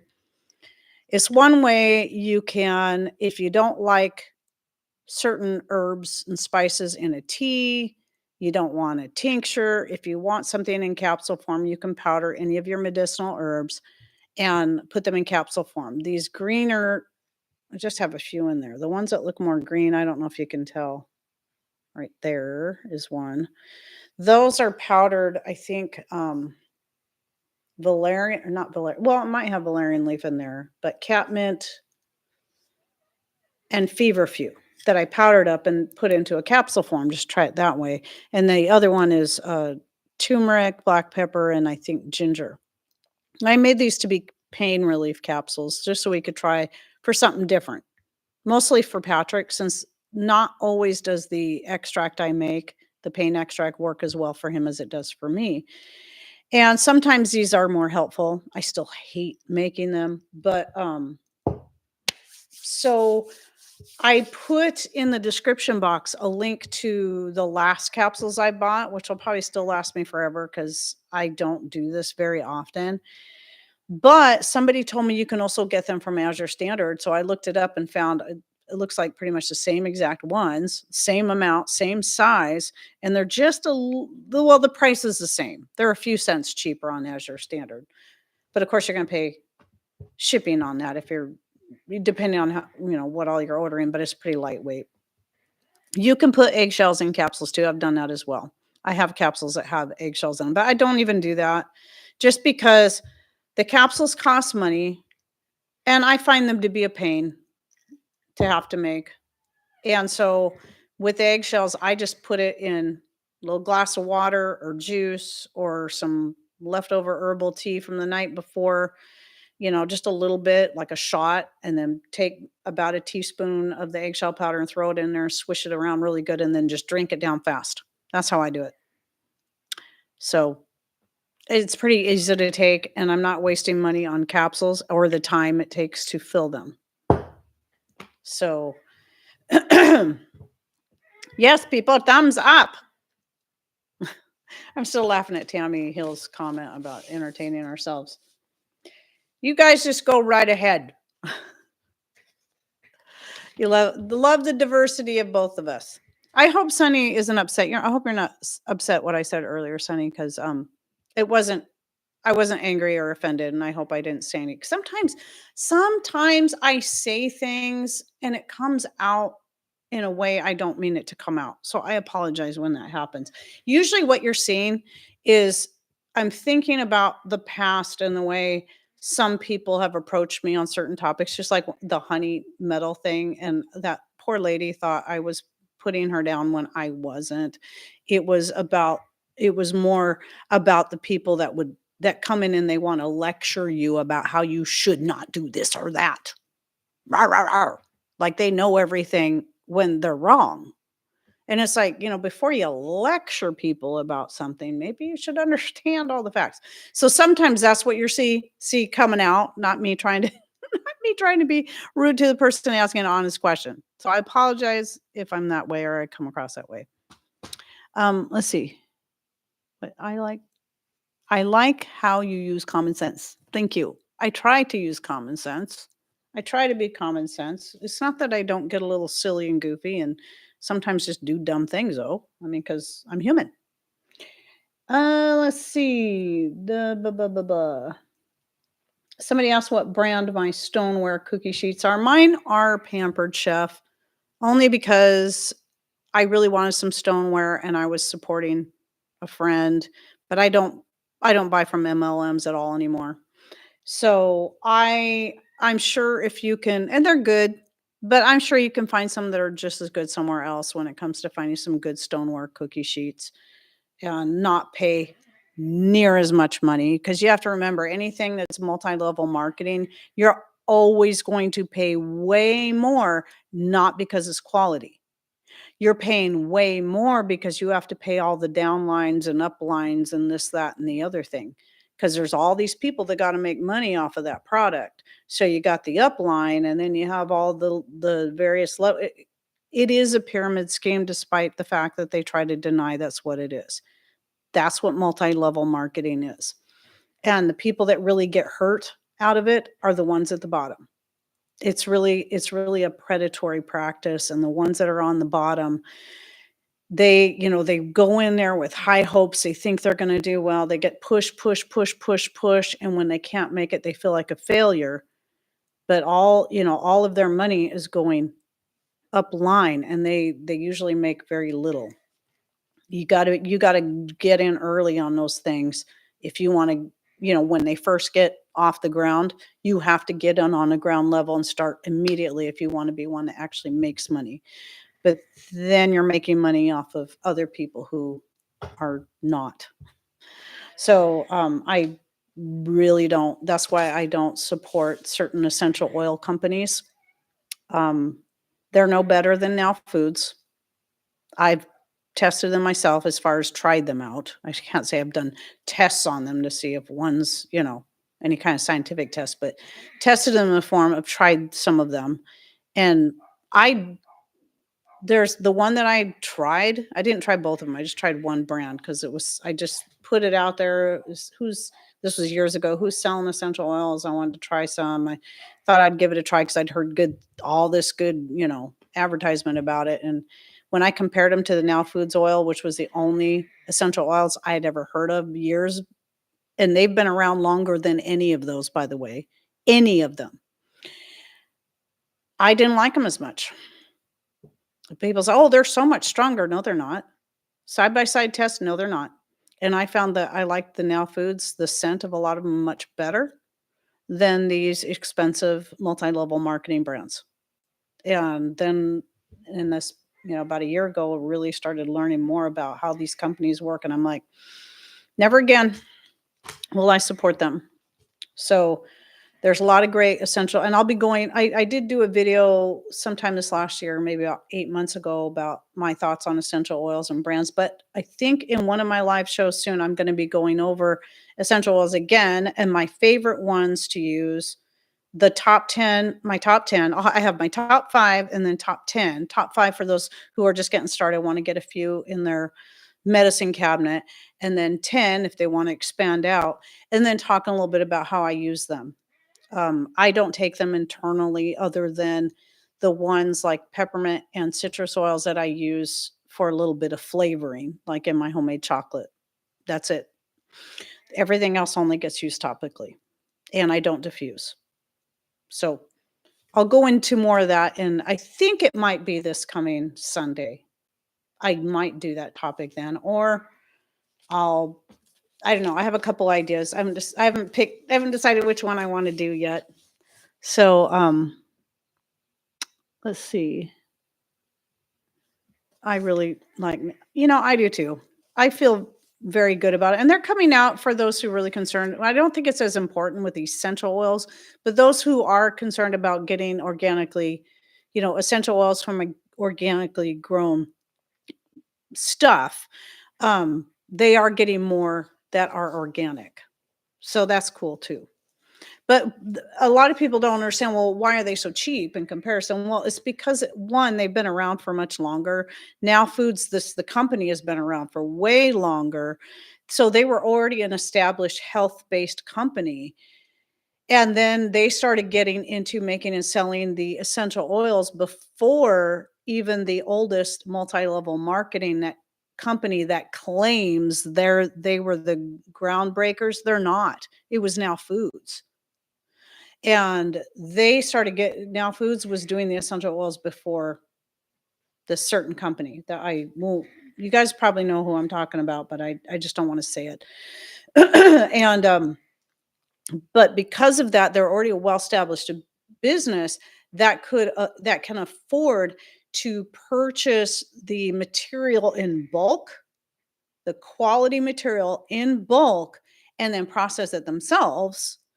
And where these other places have to pay more because they couldn't afford to do that. So that's one of the reasons. And then of course, multi-level marketing, as I said, also has to tack in all the prices for the uplines and downlines to get their share of the money out of it, which is never a fair share. And so that's why you see such a big difference in price from Now Foods, who's been established longer than any of these other companies. But I've tried a few others as well, like Azure Standard sells a couple of brands that I've tried, did a side by side comparison. They seem as good as Now Foods, but they're still a little bit more money. I've heard good things about Plant Therapy. They're less expensive than the multi-level marketing companies, just like the ones I found on Azure, but a little more expensive than Now Foods. So you just look into it for yourself and, look into the different companies. I just highly recommend avoiding the multi-level marketing because you're not paying more for quality. You're paying more for other things. And then it being labeled as quality when the quality could be good, it just doesn't mean that it's better. It's very rarely ever better. And sometimes it's worse than, depending on the company. Okay, let's look at another question here. What do I got? I can't read my writing again. Again. What does that say? Oh my goodness, this is terrible. Maybe if I put my sometimes I can put my glasses on and it helps me read my terrible writing a little bit better. But not always. Okay, I talked about preserving and storing eggs because that question came up in the live chat. Thank you for that. Um, do oh, okay. Can I? Okay, I can read that. I just don't want to cover that one right now. There was another one here. Okay, did I mention the castor oil? In fact, infusions. I think I did. I know I talked a bit about castor oil, but one thing I wanted to bring up, which I also talk about in the Monday this and that, is that I was really thrilled to see people commenting under last Monday's video, this last Monday, where I was talking about using the castor oil in like the hair oil and the muscle rub oil, and how I like to dilute it down with the avocado oil. Well, for the hair oil, I just don't want it that thick anyway for massaging it in my scalp. I do not want it that thick, but having some castor oils in there is great, but I wouldn't mind that so much for the joint and muscle rub. But I was a little concerned about using too high amount of castor oil or castor oil alone to infuse with because I didn't know if it would infuse as well because I know glycerin, which is a totally different type of substance, it does not dilute well or it does not infuse well or extract well unless it's diluted some, like 1 part water to 3 parts glycerin or, 1 part vinegar to 3 parts glycerin. You have to dilute it somewhere. It's not going to extract very well. So I was concerned the castor oil might be the same because it is such a thick oil. But several said that they've used castor oil alone to infuse different herbs, and it worked really good for them. And I was like, okay, that is really good to know. So the next time I do a muscle and joint rub infusion, I'm going to increase the amount of castor oil. Though I probably still won't have it be all castor oil because it is still really thick. And but castor oil is a good one for joints and muscles. However, everybody needs to keep in mind, just like with anything else, not everything's good for everyone. And castor oil, of all the oils that I can think of, is the one that you're going to be more likely to have a reaction to. More people are going to be allergic to castor oil. So don't go buy a gallon jug of castor oil because you've heard so many wonderful good things about it. Buy something small and try it first, because you might find that you might have a severe allergy to it and it might not be for you. So, if that, remember, people, if you're asking questions directly to me, make sure you put them in all caps so that I know that you're directing, and I can read it better that way too. Somebody asked, uh, where is it? Where I thought I saw a question. I think somebody was asking if I got any. Oh no, they were asking Diane, did you get snow? We haven't got snow, if anyone cares, but that's par for the course here.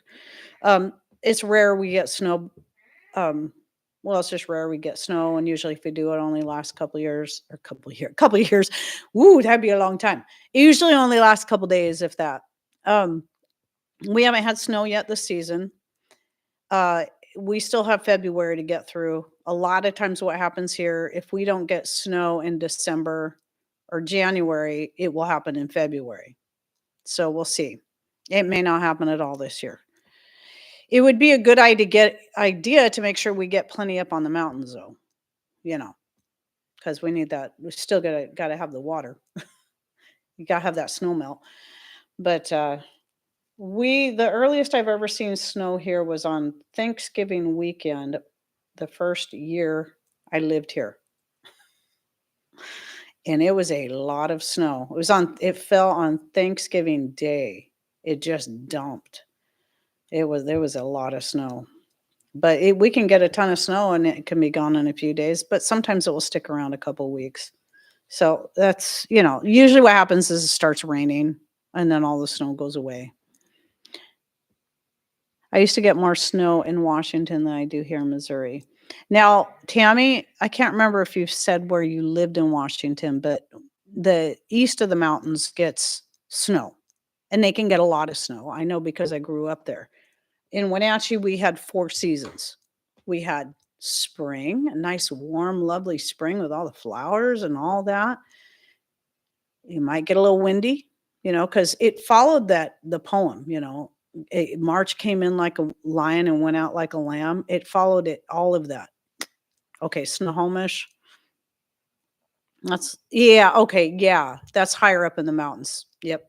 We almost were going to move to that area several years ago. But anyway, yeah, that would get more snow. But then Wenatchee, the 4 seasons. So winter, 3 to 4, well, usually not 4 months of snow. We usually had 3 solid months of snow. And then spring would come. I already mentioned spring, it would warm up. The snow would all go away. It was lovely and warm. Then we'd have a blazing hot summers and they'd be dry. And then we'd have a lovely fall with all the bright colors on the trees. Here, most things stay green because we have a lot of evergreens year round. So those will stay green year round. And then a lot of rain. It's rain. And then it's more rain. And then we get summer where we get a brief reprieve from all the rain. And then the rain returns. So, but I think we did have one of our wettest Decembers in a long time. They say that we got 22 inches of rain in December alone. To me, that doesn't sound like that much when I know we can get as much as 160 in a whole year. So anyway, but in Wenatchee, we got 10 inches in a whole year. So, 1 month, you're getting more than twice what they got in Wenatchee. Okay, let me look at what else, if there was any other good questions to cover. Okay, so I wanted to bring this one up again because somebody made it a point. It wasn't a question, but somebody said that if you're making a freezer quilt or you're just taking any blanket to throw over your freezer when it's running. Like I keep that quilt on there all the time. That's to help conserve energy. And then if the power goes out, that's to help insulate it and keep it, you know, keep things frozen in there for a longer period of time. Of course, keeping your freezers packed full is important too. I always keep my freezers packed full. If I don't have as much food in there, I've got always got ice packs, coming in from Misfits Market or something, and then those go in there to fill in all the gaps. Then if I want to fill that up with food, I'll throw some of those away because I always have more coming in. That will help too. But the point was making sure that your blankets, quilts, whatever you're throwing over your freezer, if it's running, is not hanging over the fans, the vents. That's important. That's something I never even thought of. Ours is at the bottom, so it's not an issue. And I don't want my quilt going down that long anyway, because it's too much of a pain to open and close when it does. But a good point that somebody brought up, I really appreciated that. If you're leaving it on there while it's running. If the power's out, it's not going to matter. Then it doesn't matter. In fact, the longer it is, the better, because it's off anyway. So I think somebody had a question. Remember, people, say it again. Put your questions in all caps so that I can see them better and know you're directing them to me. Beaver castor oil? I don't know what that is. I know you're asking a question. I'm not. Maybe I said something that sounded like that. But no. No. Castor oil comes from the castor bean, by the way. It is a plant-based oil. Okay, let me see. I don't see any more questions coming in. I'll see if I got any more I wanted to cover. So do not cover the fans. Somebody asked if you can use the awl. I was showing the awl in the last live show for fixing a leather belt. If you're talking about like basically sewing it back together, yes, you should be able to do that. I don't know if it'll look really pretty, but it depends on how good your stitching is with that. When I would use that awl to fix the trampoline and other stuff, I tried to make it look decent, especially on the heavy bags I was fixing for our martial arts instructor. Yeah, it's kind of hard to get it to look really nice. You're going to want to take your time, but it should work. It'll hold. I can say that, especially if you do, like, if it's something where you can, like, you can layer the leather over the top and then you work in a square. That's how I always did it.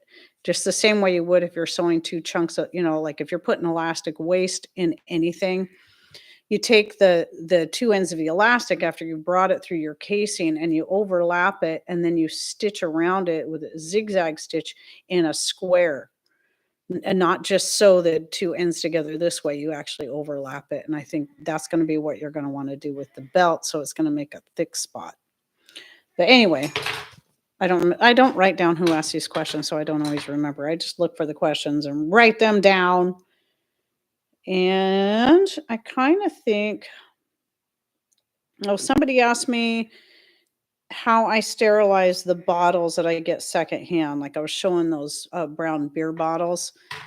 I do the best I can to wash by hand in hot soapy water using a bottle brush. You can get all kinds of bottle brushes. You stick it down there and you scrub it around really good. But we have a dishwasher. And the only reason when Patrick was rebuilding our lower cabinets, see, these cabinets here all were the old cabinets that originally came with the house in the kitchen. So when he rebuilt the lower cabinets in there, he took these out and saved them. And then a few years ago, he refinished them and put them in here. And anyway, I'm like, well, since we never had a dishwasher and I didn't care. But there's always that possibility you might resell the house. I'm like, I think when you rebuild these cabinets, you should put a dishwasher in. I probably won't really use it, which I don't. I maybe run it a couple times a year just to make sure it stays in good condition. Because you don't want stuff to just sit, or it's better to run stuff every once in a while. However, if I'm getting used things like that, it gets thrown in especially bottles, jars, they get put in the dishwasher so I can sterilize them. That's what I use for sterilizing because it gets nice and hot in there. But most of the time, I don't worry about sterilizing anything. A lot of people, oh, I got to sterilize. I don't. That's going to be up to you. Like if you're pressure canning something, it's going to get sterilized in the pressure canning process anyway. I just want to make sure my jars are clean. I don't want any junk in there, obviously, but they're going to get sterilized. Trust me, especially if you're pressure canning. So I wanted to see if I think there was one more. One more. Let's see. Oh, hair ties. Right there. So I get asked this one a lot about my hair ties. Some people think my hair ties are some religious thing because they'll see me wear it around and have it dangling on the side when I have my hair down. And no, that's not what they are. They're just hair ties. So here's a purple one I wear when I'm wearing my purple outfit. I usually just tie it so I can, I hang it with that. It's just basically a long crocheted triple layer. I have video on my main channel on how to make them. Even if you don't crochet, it's a chain stitch. Chain stitch is the first thing you learn when you're learning how to crochet. I do make and sell these, by the way, in any color combination you want. I wear this one with my orange hoodie. And then I even have one, I don't wear this one much, but this one is not as thick because it was made with linen yarn.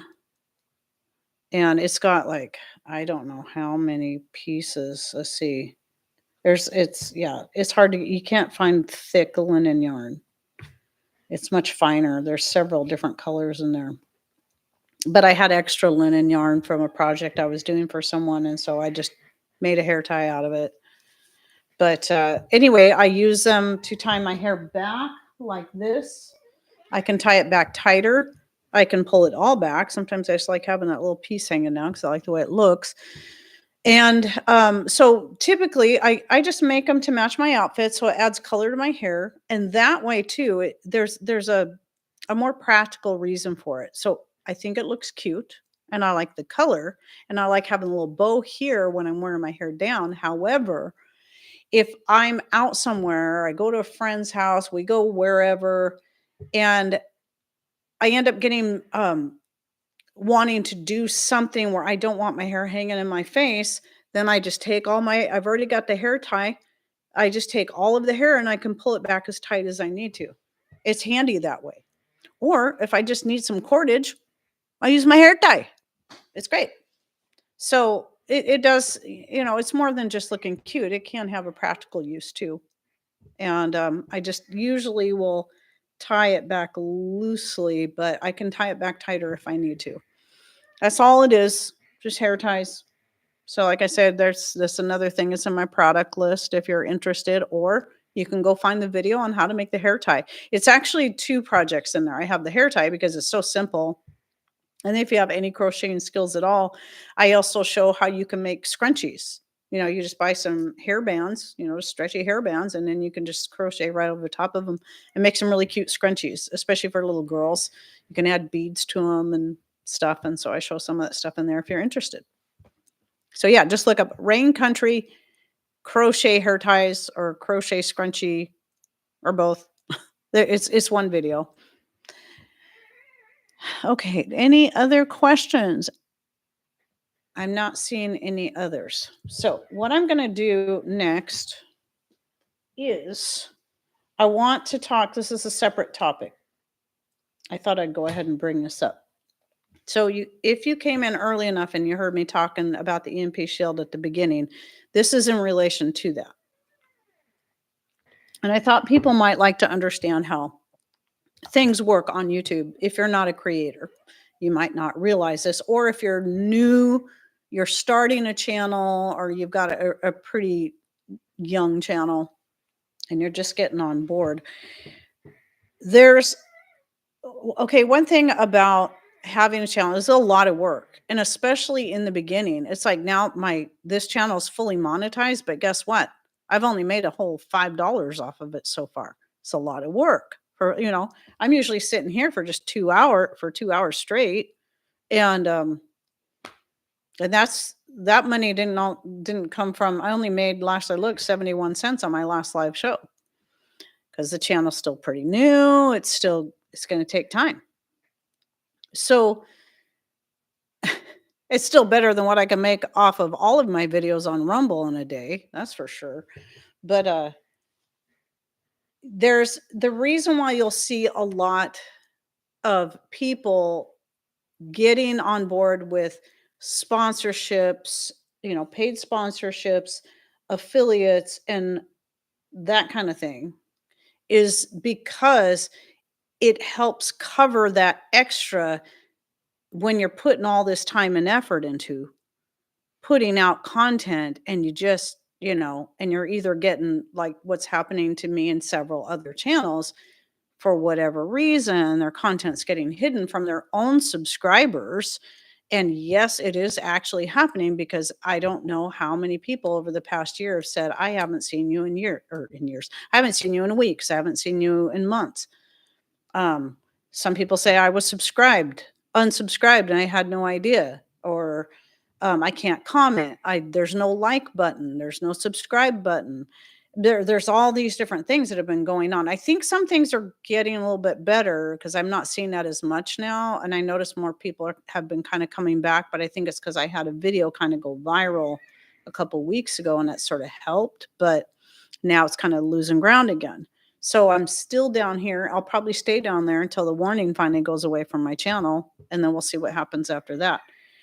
So this is why you'll see a lot of channels doing this kind of thing. It's a way to help, it can be a win-win where if people are interested in a product and they want to support a content creator, then they can buy that product through that content creator's links that they provide or whatever. And so that content creator is going to make a commission, just like we were doing off the EMP shield, but will not anymore.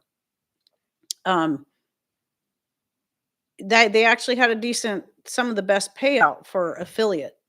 It's a hard one to let go of because of that. But being honest and open with people and standing on principle is far more important to me than the money I'm going to lose by not promoting that product after what I've learned. So here's a dilemma you're going to see a lot of content creators in. We get the bigger your channel gets, the more influx of emails you're going to get from companies that want to, they claim, oh, we love your content, but you can see it's a form letter. They haven't watched your content. They don't know anything about you.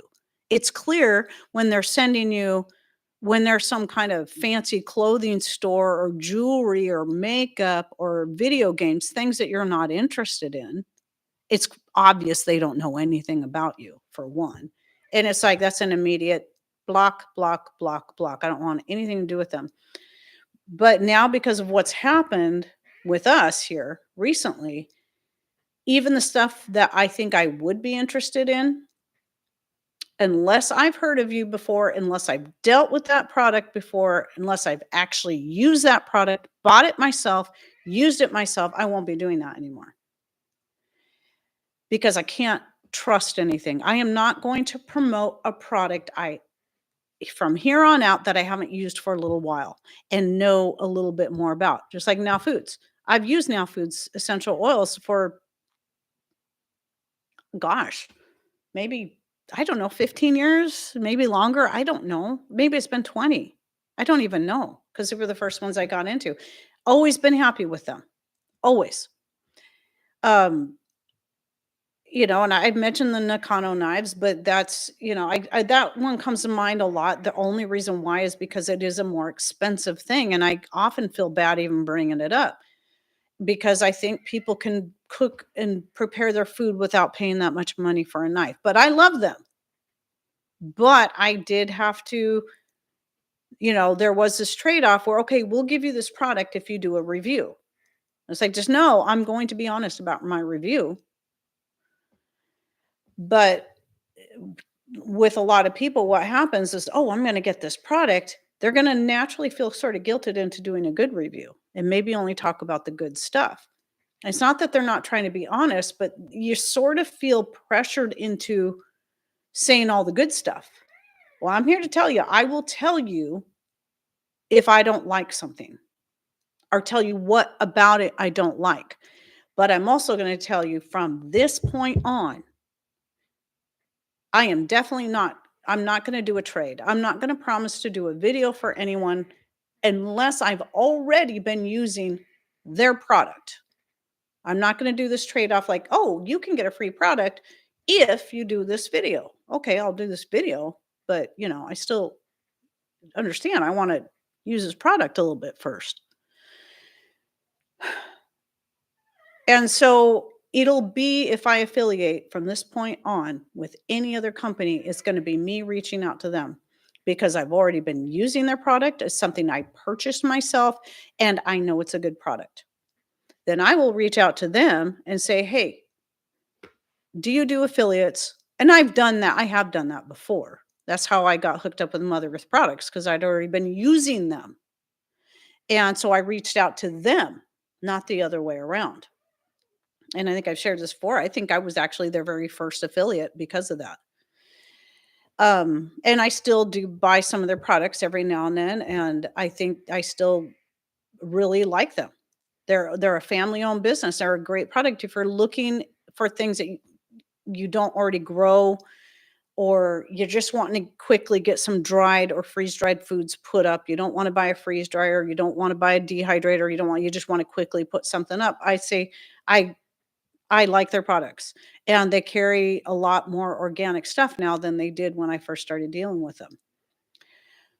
But that's the only way I'm gonna do it from now on, because honesty is incredibly important to me, and I don't want my reputation ruined because I promoted a product that I believed in because I was sold a bag of goods, and it ended up being nothing but a bag of goods, and somebody else ends up having to pay that price.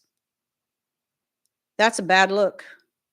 And so, just like I said earlier, that makes me more angry for the sake of the people that bought that product and it failed them than it does for if it fails me. So, I don't do sponsorships. There's a lot of people do, and I understand why they do it. I also know there's a lot of people that do these sponsorships, like the ones you can trust are the ones that are doing the sponsorships because they do love their product. They do use it. But I've also seen channels who don't even use a product. They even say, I don't use it, but here's this product.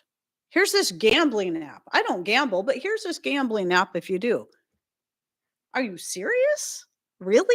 You're going to promote a product for something you don't even agree with? No, no, no, no, no, no. That's not what we do here. I just, no. That's not how I work. I never have done a sponsorship, and as far as I'm concerned at this point, will never will. And there is a difference between sponsors and affiliates. So sponsors are you get paid to to make your own commercial and put it in the middle of your video. You'll see that a lot. It's a growing practice. And so then and I'm sure they're given somewhat of a script of what to say, but they can have their own creative liberties on how they want to bring it into their video. And that's fine if it's something they do use and believe in. I don't have a problem with that, but that's not me. That's not how I'm going to work. Now, affiliate is different in the way that the content creator is you a lot of times given some product for free to try. And even if you've already bought their products before. I mean, Mother Earth Products sometimes does send me when they get something new in, like when they got their hummus in, that was a new product. They sent it to me for free. I didn't even ask for it. And it was just that's a bonus. See, I really like them because of that. They've always been good to me. There's no underhanded stuff going on here. But anyway, then the content creator is given a specialized link that they're when it's in so when you see any of those links in the description box, it's a specialized link only to me and my channel. And so when you go through that link, we earn a commission off that. And a lot of times either that link or a coupon code that's provided will also give you a discount, which can be anywhere from 10% to 25%, like with Shepherd's Crook. Actually, a Shepherd's Crook is not an affiliate.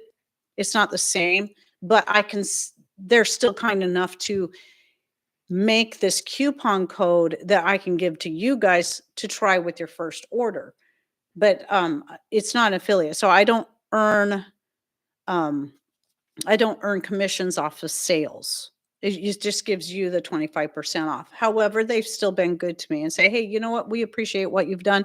We'd like to give you on your next order, we'd like to throw in a bag of some whatever you want. And so, okay. And I'll use that as a chance to try a flavor I haven't tried yet.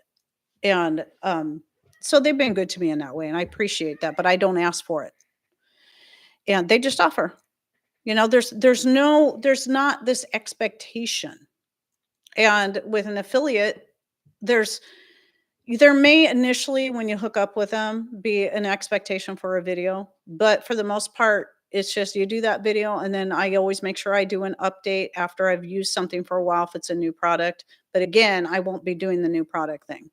I'm going to try something first with no promises to the company that I'm going to do anything to promote their product, because I want to know it's going to do what it says it's going to do. And then if I'm happy with it, then I'll reach out to them. So yeah, that's the difference. And we appreciate the fact that we can have these affiliates because they do help make up some of the difference of the time that goes into creating the content. And especially if it's a product that we believe in. And then there's also a lot of content creators, especially your more homesteady, self-sufficient kind of content creators, have their own product that they make like we do. We're not the only ones. There's other channels that make and sell their own product. And that can be a good way if you guys are just looking for a way to help support your favorite channels, is find out what they make and sell and see if it's something you'd be interested in. But never, ever, ever, ever feel pressured by me, by any other channel, into donating money, be it through, the super thanks, the super chat, through Patreon, through whatever, unless you so feel led. This is why you don't hear me talk about that kind of stuff that much, because I know, and this is why all of my content, no matter where it's at, is free. Even that which is on Patreon. I don't have memberships where where you make little special clicks, and then people get their name in green so they can show that they're special because they've paid so much money to be a member or whatever. I just don't do that because I don't fault places that do that, despite how I may sound. I personally don't like it. I don't like, I like having Patreon because it's a way I can have my written recipes and other written information along with images and other things that I can share, just like the canning charts. That gives me a place I can put that where everybody can see it and they can access it whenever they want, because all of my content there is open and free to the public. All of it. Nothing is locked down that requires you to pay to see it. But some people have been doing it for years, have been just dedicating a certain amount of money every month. And I so appreciate that. And that's how they give back. Maybe they don't have time to watch all our videos or let our videos play in the background. But that's also a way you can help out a channel that doesn't cost you any money. You just got to turn it on, click on any old playlist, turn off the sound, walk off and leave. You can do that. I mean, that's what helped me get this channel to a point where I could actually fully monetize. Though it might be forever before I can actually make, a decent wage off of it. But hey, it's still something. $5 is still $5. It'll still buy a cup of milk. I don't know. I believe that is why you are abundantly blessed. Thank you. Thank you for that. I think, we're always going to see, what do you think about how to heal the body after a round of antibiotics? I think the best thing, bon ami, is to look at your probiotics, anything that's going to boost your gut health. I mean, that's why usually if you're on antibiotics, a good doctor is going to tell you, um, eat some yogurt. So any kind of fermented food is really going to help with that because you just really want to get your gut flora balanced back out again. Um, and despite what some people say, I'm not completely anti-doctor and anti-medical community. Sometimes we need them. There's good doctors out there. They're not all bad. And some people take me wrong and assume that's what I'm saying, and I'm not.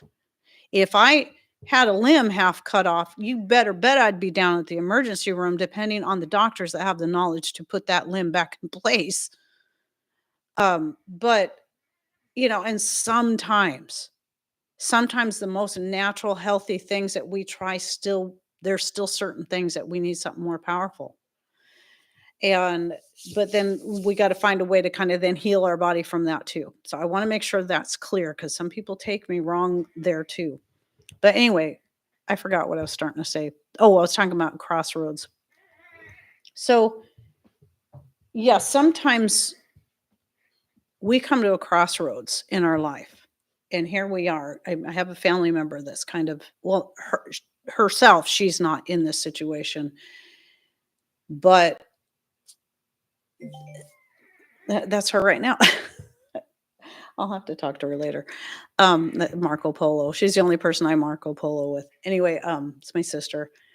But you're going to be in a situation where you're going to see, or you yourself, you're going to come to this crossroads, and you're going to, you might be offered here, you're going to get this kind of money, you're going to make this kind of profit doing this, or you're going to be open, honest, and upfront with people, and you're going to hold your honor intact.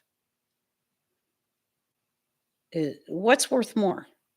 This money here that can help pay the bills, help you get more stuff, help put away more things, put away more in your pantry, or this, being an honorable, honest person? Which one are you going to choose? I had to make the right choice. That's where I'm at. So anyway, I just wanted to say that. Yes, thank you. Thank you. Happy to learn. I try to be balanced. I tend to talk more about the natural stuff because that's where my focus is. And sometimes I'll say things like, I did, and this is something that set somebody off recently and why they left my channel, because I was talking about how it doesn't matter if it's a doctor, a teacher, or anyone. It doesn't matter if it's a natural licensed, well, I don't even think there's such thing as a licensed herbalist, but whatever. Say there is, or they have some special certificate. Maybe they're a naturopath. It doesn't matter. My point is that anybody can go to school and earn a degree in anything.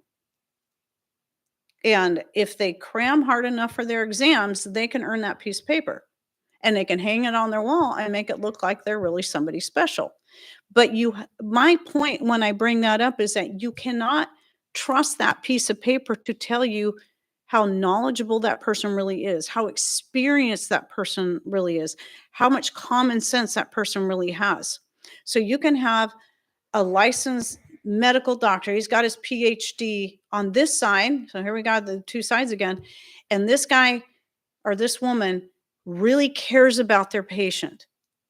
They really listen to their patient. There are some out there, and they're going to give them the options. Okay, so here's this. We can do this and this, or you can try this natural.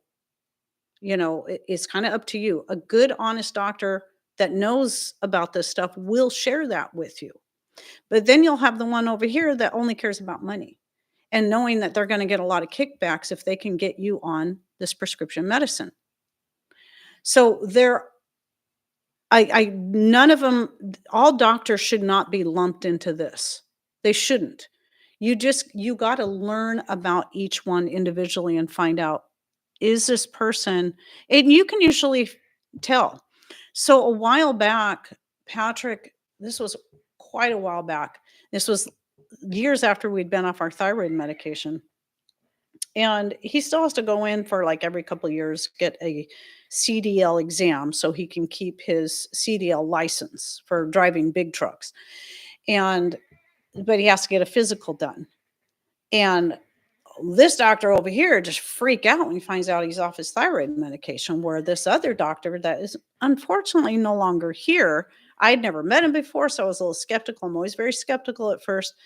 We went into his office and he was looking at his records. He goes, "Oh, I see you were on thyroid medication." He's like, "Yeah." And I'm like, "Here it comes. Here comes the lecture." Nope. The guy's like, we told him, "No, we went off and we went natural." "Oh, cool. Oh, very good. Very good." So, and Patrick was actually seeing the doctor because of he had done something to his back or his neck, I can't remember. And he was going to see if there was besides chiropractor, he's done that too, but he was going to see if this doctor could help him find, something else. So the doctor, he wrote a prescription. He says, "Well, here's this, but here you can also try this," and gave him some ideas of some natural things that he could do. That's a good doctor. They are out there, and you need to know that. Don't always be afraid of the doctor. Just find a good one. Find one that really does care and knows what they're talking about. And don't trust the piece of paper alone on the wall. And that is all I've been trying to say. And this one person just took it all wrong and said I was disrespecting the medical community. It's like, no, that's you didn't listen to what I said. But go ahead and stomp off in a huff and make sure you take your toys with you. So, if people would just come talk to me, just email me and say, "I was really concerned about what you said here, and this is what I heard." And I'd say, "Well, I understand that." And I would explain it to them, just like I'm explaining to you guys right now. Anyway, so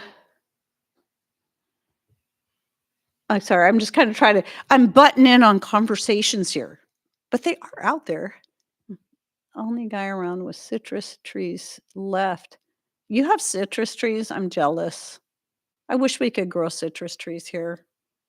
They don't like cold and wet. Well, they like water, but I don't think they like as much water as we get here. I don't even know if citrus trees grow well in the Wenatchee area where I grew up, and that can be hot and dry. But I think citrus trees need a more moderate, year round, where you don't have these extremes in temperature. I think I could be wrong. Thank you, Karen. I really appreciate that. I mean, people are gonna, if people choose to hate you, they're gonna take anything you say and they're gonna twist it and they're gonna take it out of context and they're gonna make it about what they want to hear from you because they just want to hate you. But I always hope that people really listen and hear what I'm saying and understand where I'm coming from. Sometimes I'm gonna say things wrong. Sometimes my irritation over certain other things might show through and people might take that at them and that it's not intended. That's just my own um poor way of expressing things sometimes, but I'm just as human as anyone else here. And I didn't like just one day know what I know now, and I certainly don't know it all. I have so much more I could be learning. And some days my brain just gets full and I got to flush. And kind of, okay, let's rein it in here and just kind of, I need time to just sort of back off a little bit and then jump back in again. And I'm amazed at people that can just jump in with both feet and both hands and just constantly be getting all this information. But boy, I tell you, sometimes I got to back. I was like, give me time to practice with some of this stuff myself because I'm going to learn better with the hands on than just the reading and having information constantly thrown at me. I need to do it. And I'm sure some of you guys feel that way about some of my videos where I'm rambling on and on and on like I am right now. But that's me getting the information out while it's still in my brain. And then you can always come back to it. You can come back to it later when you're ready. So, um, yeah, but I have a ton to learn. I do not have any kind of degree in anything. The closest thing I have is my black belt certificates. I have two different ones because I have black belts in two different martial arts, and then my high school diploma. I did not graduate from college, though I went to college. There's me being totally honest. That's the scope of my education. I had 1 year and 1/4 of college. Just enough credits, it turned out later, I found out, to homeschool my kids without any government intervention. So I'm like, that must be why I went to college, was so I could get enough credits to do this without them butting in. I loved that. It was great because I kept thinking, I really felt like God led me to college, but this isn't turning out the way I thought. I thought my life was going to go in a different direction. I was going to college, studying to be I was a psych major when I went in there because I wanted to learn everything. I was just so interested in psychology. I wanted to even possibly become a counselor, not so much a psychotherapist or something like that, but at least a counselor to help people. But then things just went all kind of wonky, or at least it so seemed, and all of a sudden here I am in this little bitty town, not knowing why I'm here or how, it was crazy how I ended up here. And I think I explain it in that video on my other channel where it's like how I got here is the name of that. If you're interested, I did that back when Kayla was pregnant with Jax, so it was over 4 years ago. And I go through that whole rigmarole of how I ended up in here. And at the time, it just seemed like this is all crazy. Why am I here? But then when the pieces start coming together, you're just like the homeschooling my kids. And I was like, and I started having to fill out this paperwork for the school. I'm like, now I know why I have these 45 college credits. It's just enough for me to educate my kids on my own. And I don't need them to do it for me, or to, I don't have to hire somebody else or whatever. It was just that everything had a purpose, and that was a purpose. It wasn't for me to become a psychologist or a, music minister, or, because that was what I was minoring in. And that's not what it was. That's not what it was about. It's so cool. And now I'm here. I was going to go back to college. I had full intentions of going back to college, but again, you know, life just kept more things kept coming at me, and I got married, and I started my dance school, and I got married, and then I had kids and started homeschooling, and taught the dance, and then did the martial arts until we got our black belts and started teaching that. And then from there eventually it be YouTube, teaching what I knew thus far, and still teaching what I'm learning as I go, and the things that I learned from you guys as well. This is what makes us platforms like this so great, is that we can learn from each other. We're all going to have things that aren't going to apply to each other, but we can still pick and choose. It's like, I like that one. Heidi can keep that one. That's for her. That's just not for me. But I like this one. I'll take this one. This one works for me. That's what it should be, right? I mean, there's no one right, perfect way to do whatever. Just do what works best for you. And that's why I constantly keep saying that, but making sure also you do your own research on each thing too, and what is best for you, especially when you're talking using medicinal herbs. Some of you won't be able to have some of the ones I use, or, or they maybe you can have them, but they just won't work the same for you. We're all individual, and that's what we have to realize. It snowed in the Florida Panhandle. 4 inches or better. I protected the citrus trees by tarping them. Okay. Yeah, I tried growing, Derek. So I was all excited. I got a dwarf lemon tree. I don't know how long you've been following me, but years ago I bought this dwarf lemon tree. It was a Meyer lemon, which are really good. And I got it from a nursery in Squim, of course, where it's the Sun Belt, and thinking maybe this will really grow. And it was I kept it in the house through the winter. It was getting little tiny lemons. The blossoms were just such an amazing smell. In fact, I have a grapefruit tree growing over there just from a seed. I don't think we'll get anything from it, but we can usually get beautiful indoor citrus plants, but getting fruit is another story.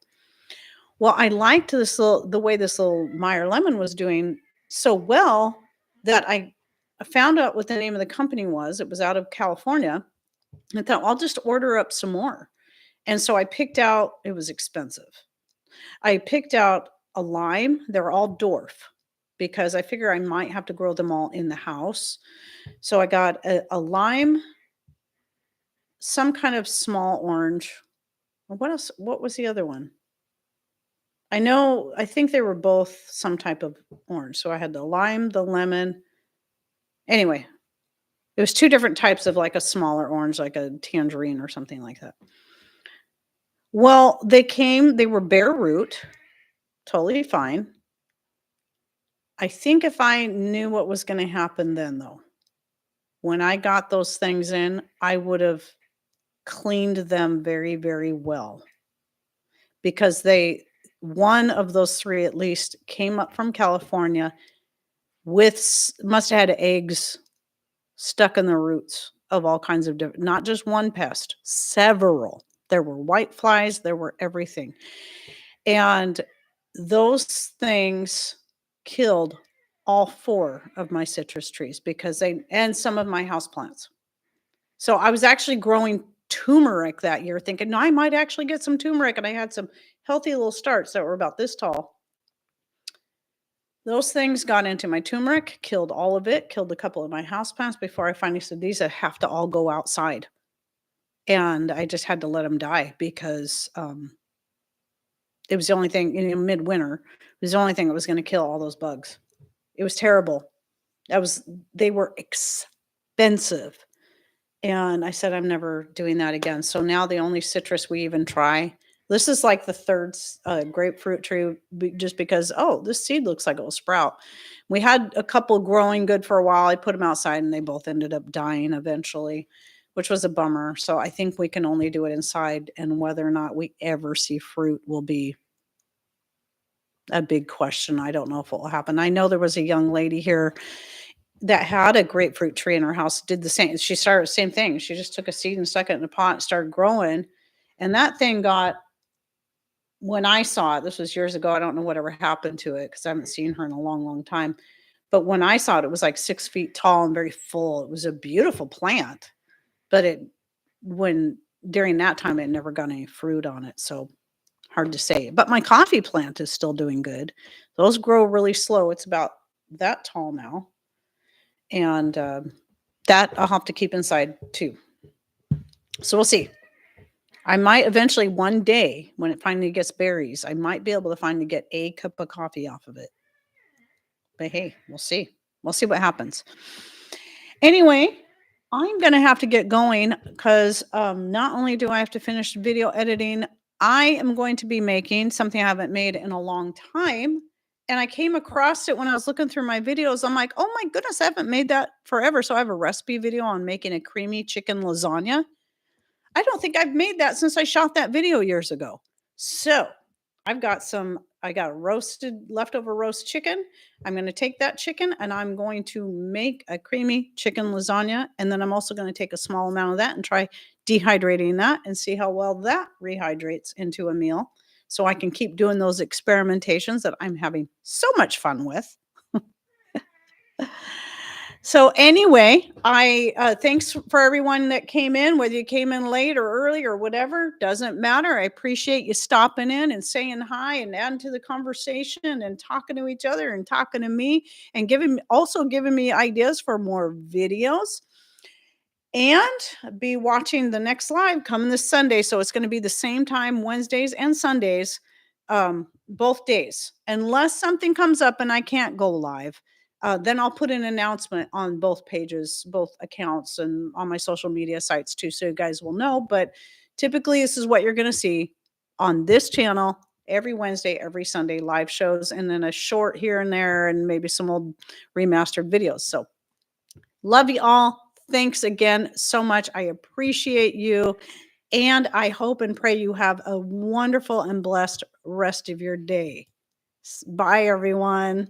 God bless.